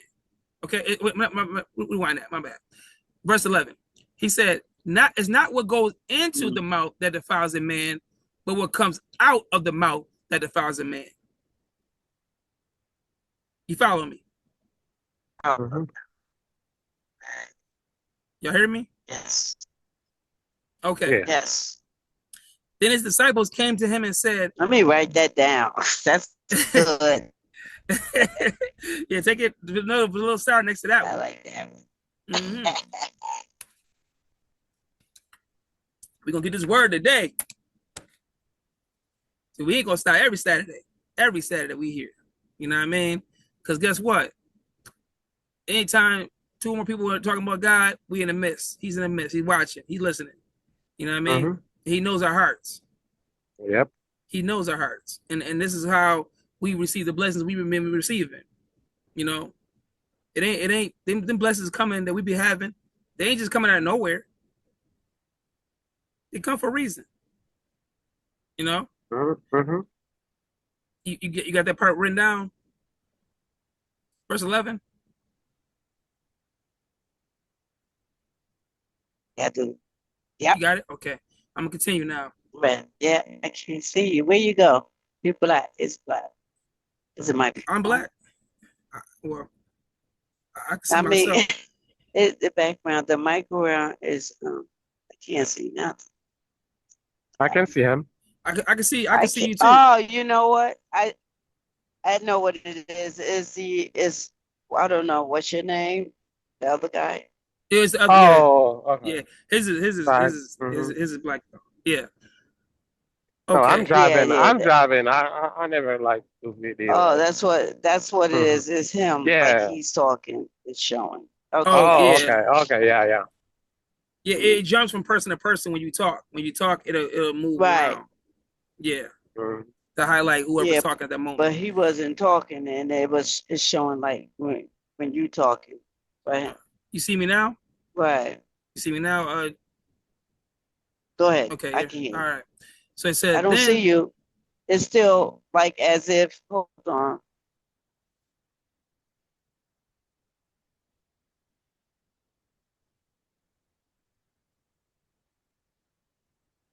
All right, but don't worry about it. As long as I can hear you, I got you. I see you. Okay, there we go. All right.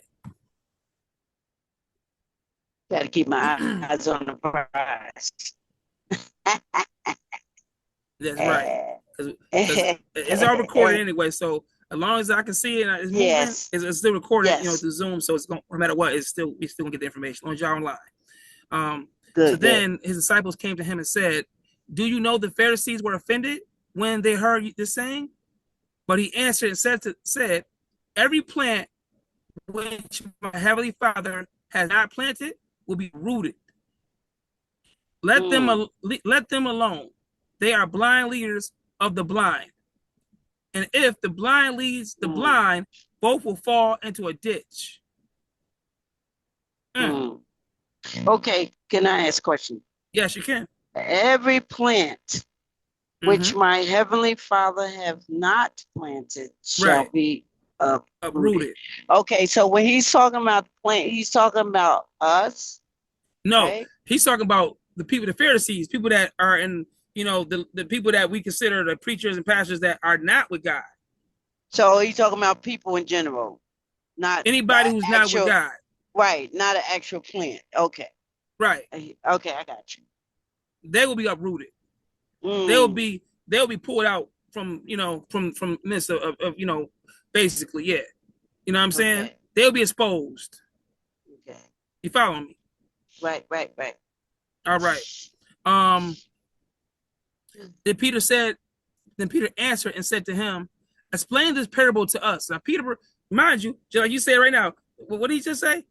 He said, "Explain this parable to us," right? And so Jesus said, "Are you also still without understanding?" You see what I'm saying? So basically, he said, "You don't understand that? Like, that's simple.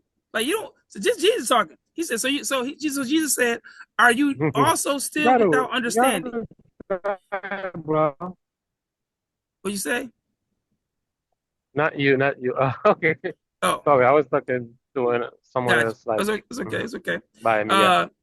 He said, are you still without understanding? Do you not yet understand that whatever enters the mouth goes into the stomach and is eliminated? But those things which proceed out of the mouth come from the heart, and they defile a man. You see how Jesus break that down to him? For out of the heart proceed evil thoughts, murder, adulteries, fornications, theft, false witness, blasphemies. Fornications. These are the things which defile a man, but to eat with unwashed hands does not defile a man. You understand? Jesus broke it down right there to him. Let me repeat that again. I'm gonna repeat it again. Yeah, do that, please. Thank you. That was good. So, I was gonna ask you. I'm about to ask you that too. So I'm like, wait a minute. Okay. I might not be a preacher, but I'm a teacher. There you go. I'm a teacher.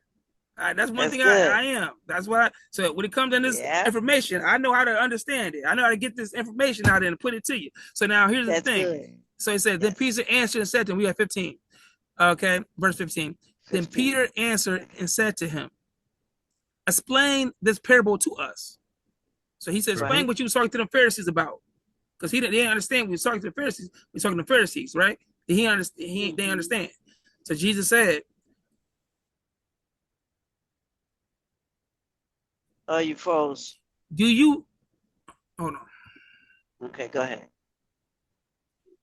"Do you not yet understand that whatever enters the mouth goes into the stomach and is eliminated? But those things which proceed, that come out of your mouth, come from the heart, and they defile a man. For out of the heart proceed evil thoughts, murders, adulteries, fornications, thefts, false witness, and blasphemies. These are the things which defile a man. But to eat with unwashed hands does not defile a man." You understand what that means? But the things which proceed out of the mouth, you said? Basically, it's not what goes in your mouth, because what goes in your mouth goes into the stomach. and Right. is eliminated. But what you say out your Right. mouth comes from your heart. Right. And what comes out your heart, it could be evil. Right. 1 second, I'm gonna get back. Okay. Okay, yeah. But you understand that? Yes. Yes. Yes. Yes. So far. You Right. you see how he did that science for you? How Jesus did that science for Yeah. you? Yes. You I'm know, he loving it. said, This is a good Bible. okay, so that's the overall point what I want to talk about, because we talking about disrespect. Right. And Jesus said they were hypocrites because they were disrespecting God's word. Right. Forget my Right. hands not being washed. That ain't got nothing, that ain't a sin to not eat my hands dirty. That's not a sin. Right. That's a man-made tradition. Oh yeah, wash your hands before you eat. No, you don't. You can eat if your hands dirty. It don't matter. At the end of the day, you talk about God and y'all disrespectful because y'all lying. Y'all saying things and making up stuff out your own mind and saying things that God said that God didn't even say. Y'all preaching. Right. Y'all lying. Y'all liar the wrong way. You commit adultery and fornications. You doing all that. That's a sin. Right. Me eating this food right now with my hands a little dirty because I had to pick up something. That ain't a sin. Mm-hmm. You see my point? Mm-hmm. You see Jesus' point? So he Yeah. let them know, man, that's a sin. What y'all doing?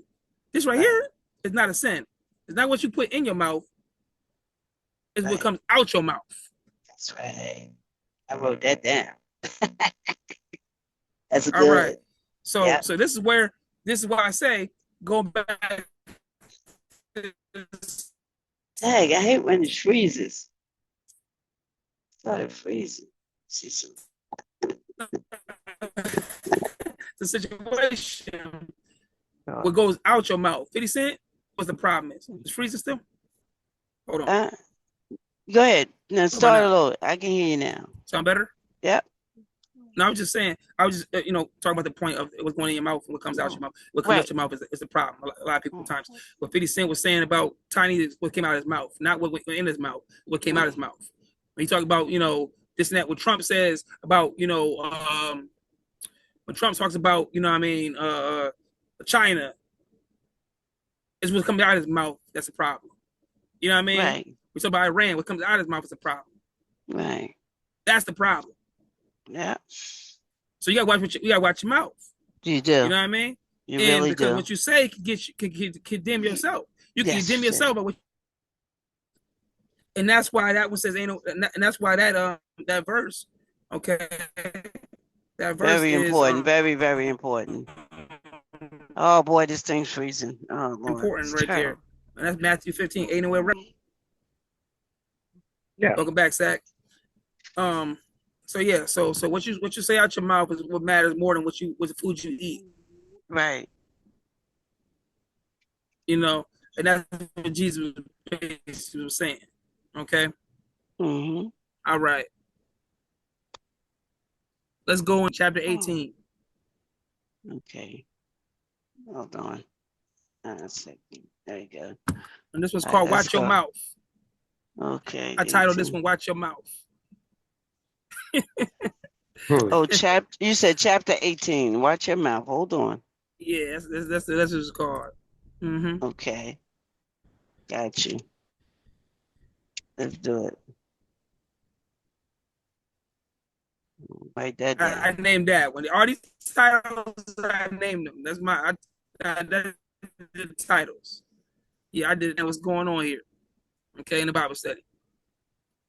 Okay, whenever you're ready. Starting from number 1 verse? Oh no, we're gonna go from verse 6. Okay. Proverbs 18, verse 6 through 7. Oh, I thought you said Matthew 18. It's Proverbs. Proverbs 18. All right, hold on. How do you get there? Mm-hmm. Let me get there. A second. We talk about the wise man, King Solomon. Yeah. Mm-hmm. He was wise. He did some stupid stuff sometimes, but he was wise. He just, like Samson wanted to do some worldly stuff sometimes. But when you a child of God, you can't do worldly stuff. And sometimes people want to be human, but we it's more than that. Yeah. You gotta be a leader. You can't be a follower. You know, everybody else doing something. You can't just do it because everybody else doing it. Okay. That's right. So that's what this is about right here. You know what I'm saying? Yeah. Tell me when you get there. Proverbs 18. I'm here. Okay. Verse 6 to 7. Okay. It says, you know what? You read it first and I'll read it afterwards. I'll elaborate on it. You read it first. Okay. All right, cool. Yeah, I appreciate that. 6 and 7, right? All right. Let's see here. What is that? Let's go here.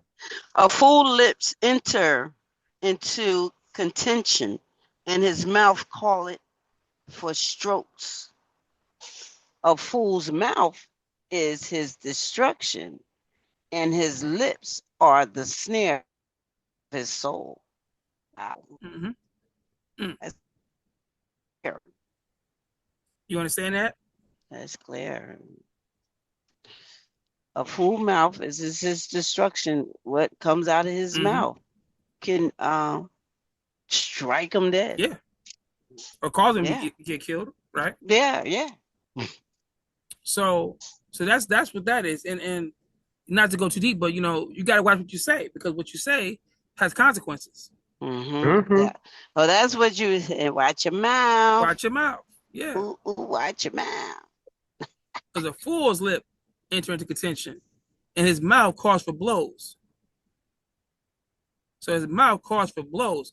What does cause for blows mean? You think you kind of put that together. It calls for blows. Okay. Right.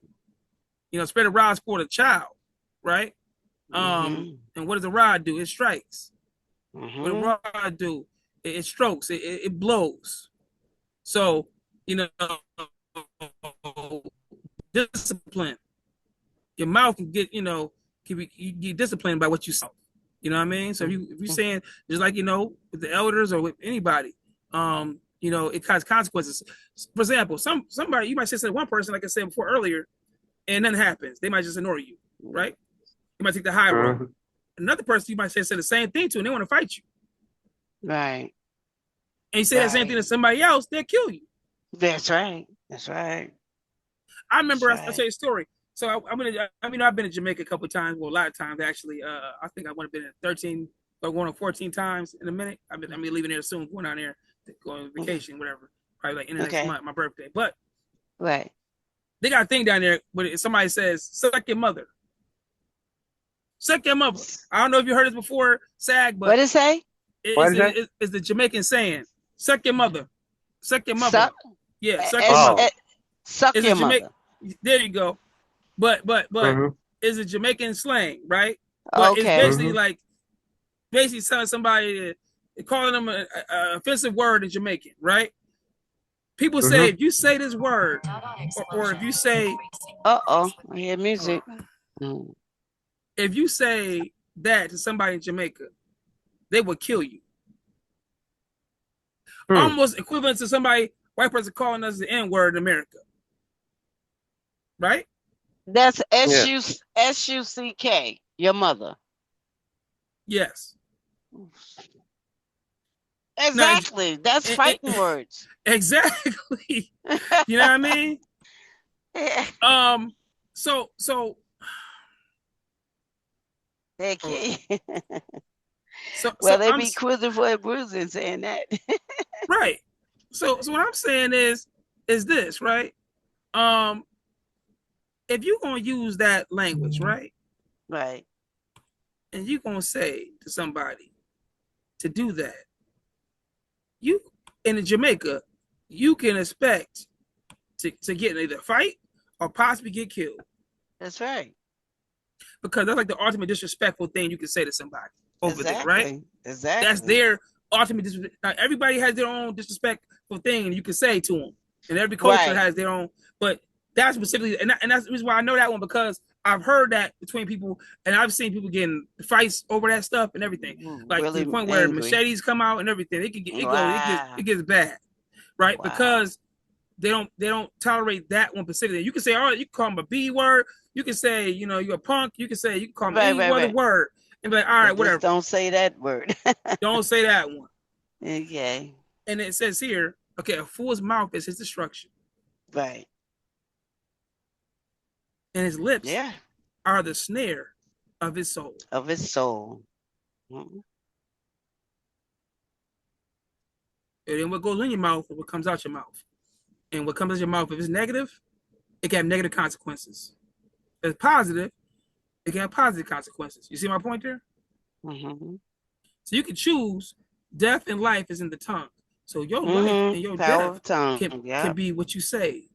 Yeah. More than what you do. You can say the wrong thing and get a negative consequence. So why say nothing negative?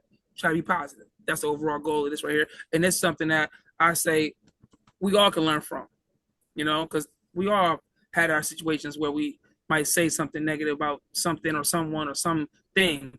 But should we? No. We should try to be positive as possible. And that's why. Okay? All right, so we're going to go to the last thing. Be humble, which is going to be James chapter 4, verse 6 in the New Testament. James. Okay?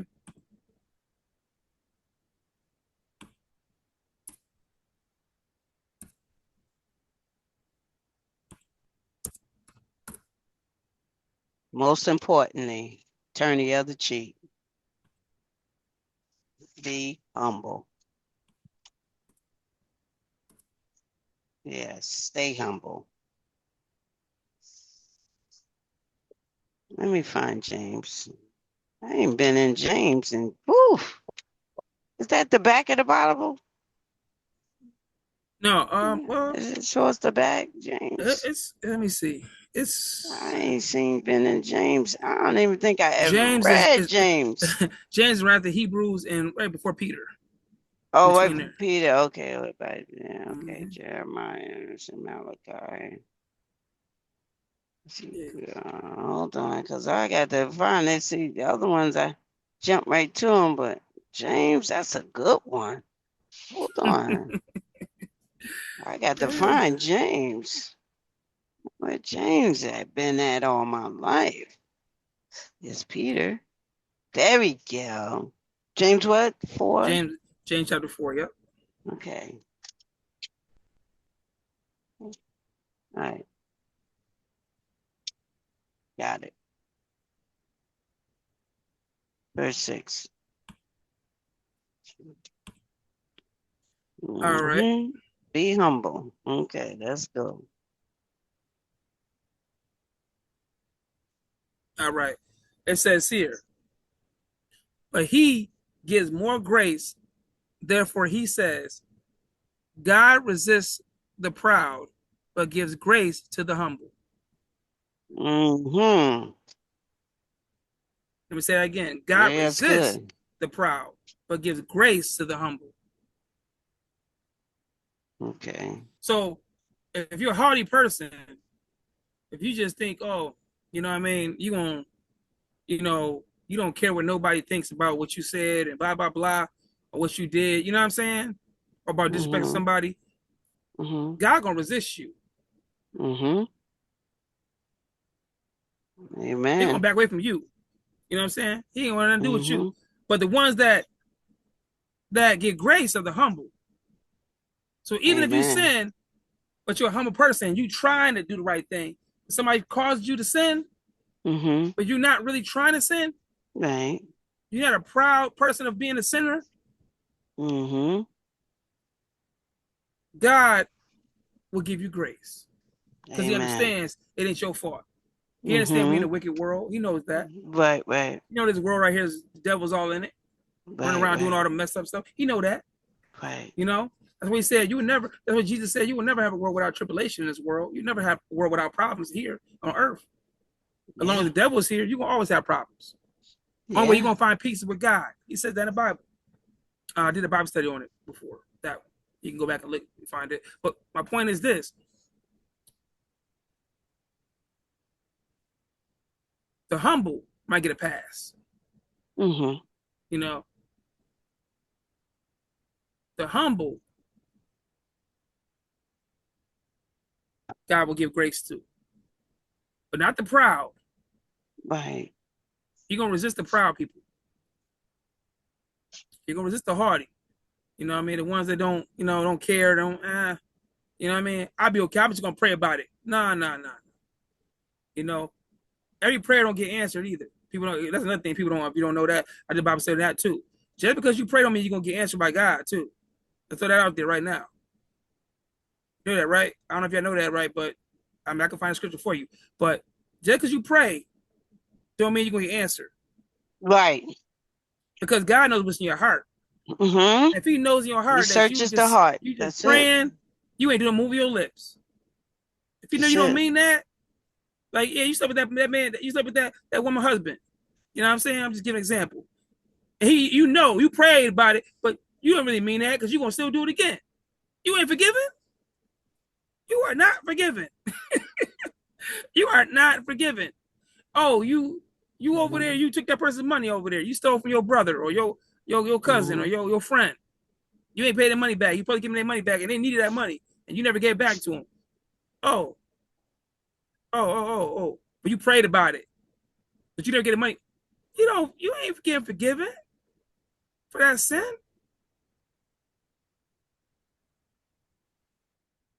Mm-hmm. Every sin is bad, whether you're an adulterer, whether you're a thief, whether you're a liar, whether you bear false witness of people, all that. All those things are sins. And a sin is a sin. Yep. So unless you humble yourself and really mean it when you pray and really ask for forgiveness, that's where you get grace from God. Yeah. Because if you feel like you ain't doing it, He know you just talking. He ain't getting no respect for that. You're not getting a pass. Yeah. You can't be just talking and not putting in the work. Right. That's right. So that's and not to go. Let's go a little farther. Next, I see another part, and I see another scripture I liked in that one too. Okay. Which one? Verse 11, same James 4, verse 11, the same one. It says, "Do not speak evil of one another, brethren. Right.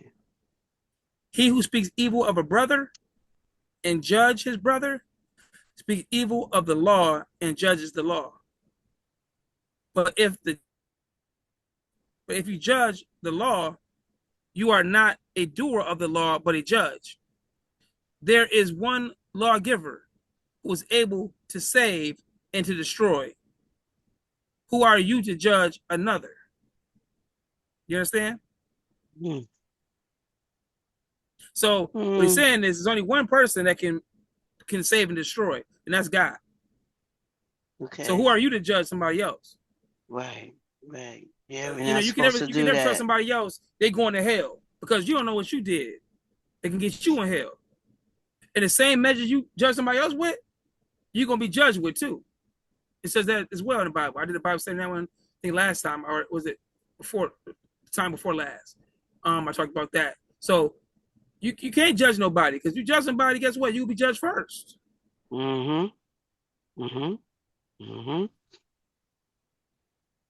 So that's why it says in the Bible, the last should be first. Come a time. It's gonna come a time in the Bible. It's gonna come a time. It says in the Bible where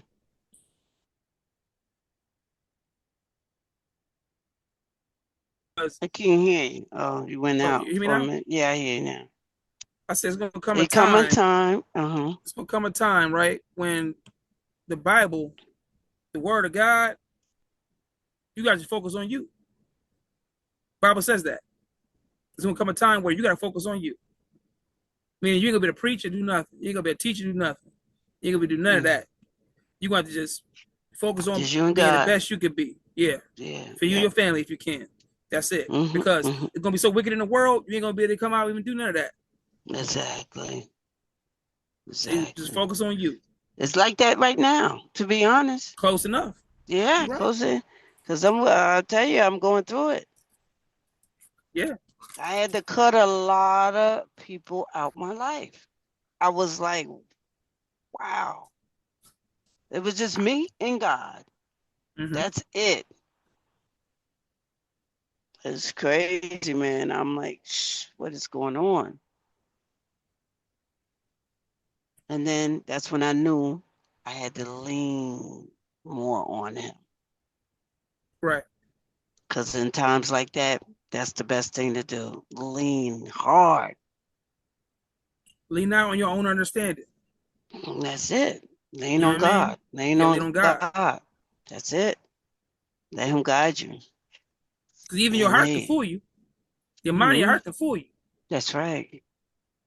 That's why we got the word here, so we can read that. Because you know what happens is, some people will read the word, right, and they'll be like, you know, because they'll be, you know, in a situation where they're like, man, I know what the words say, but shoot, forget that. I'm gonna do me because I want to do me. Like Samson, you know, he knew he wasn't supposed to mess with Delilah, but he did it anyway. Last. That don't last long. You know, he knew he wasn't supposed to mess with that woman, but he did because he wanted to do it. And you know, when you do what you want to do because you want to do it, there's consequences to that. Yes. You don't want that. You don't want God's wrath for sure. I know I don't.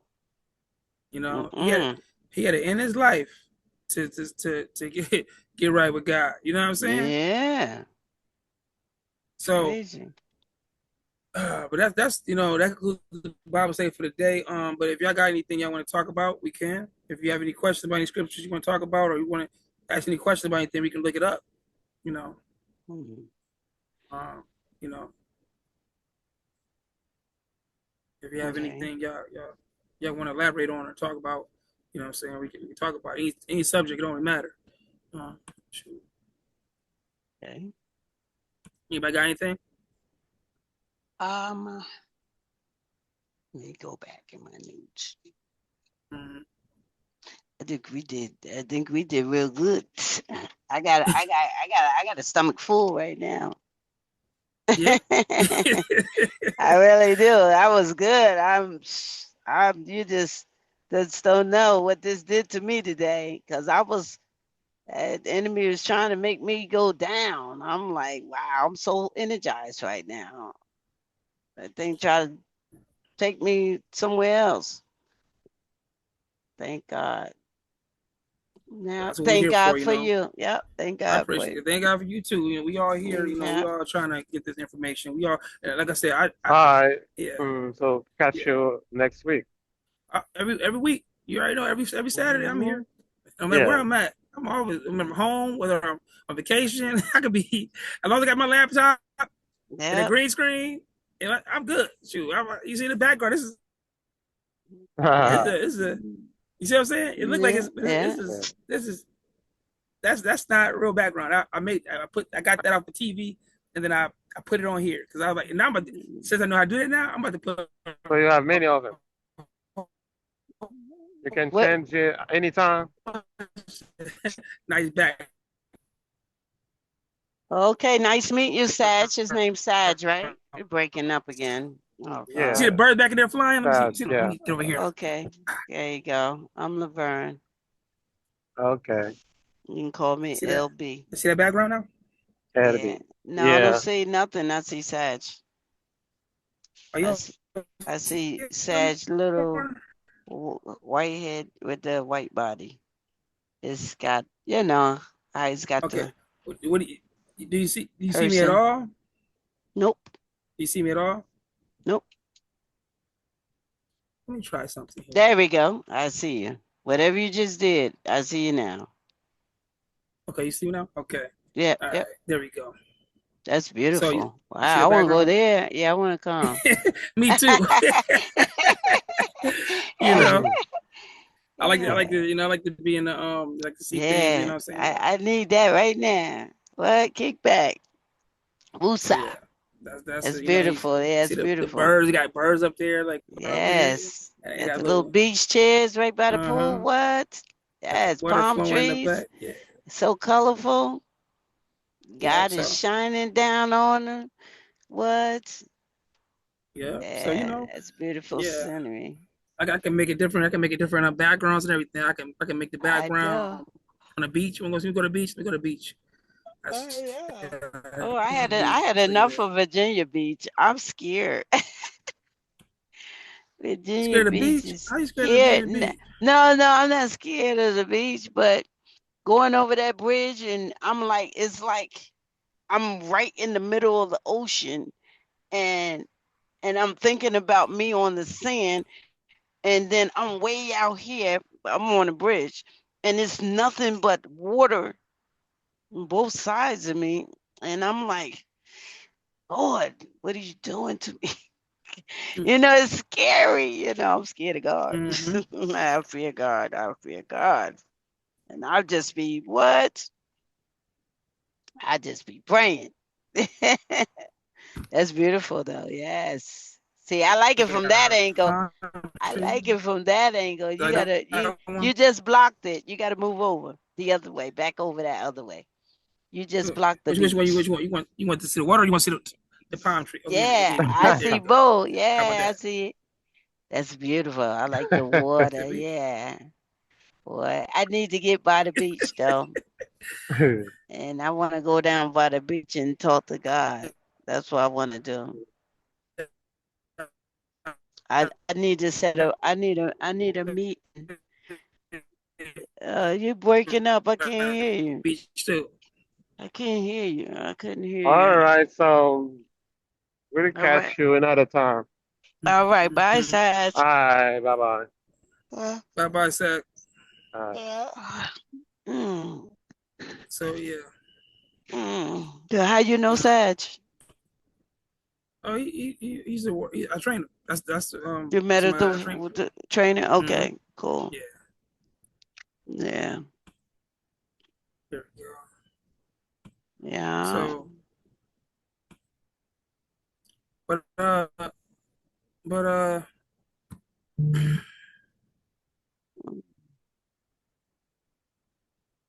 Trying to see what I want to eat. Got McDonald's across hold the on a second. street.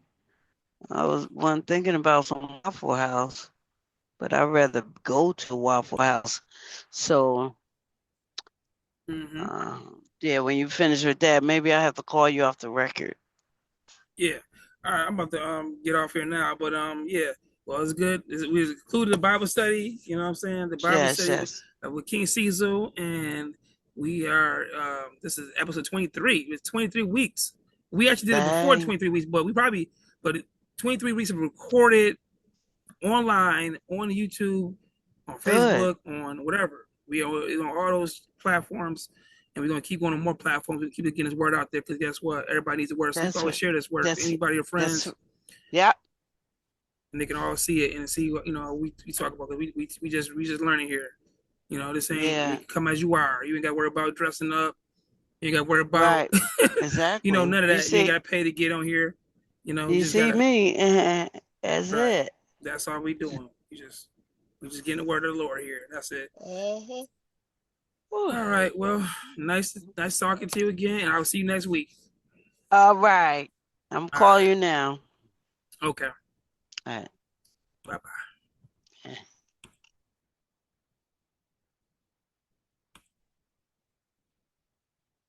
Okay. Okay. I'll see y'all guys on March 6th. I think that's Saturday, right? March 6th. Let's see. Make sure.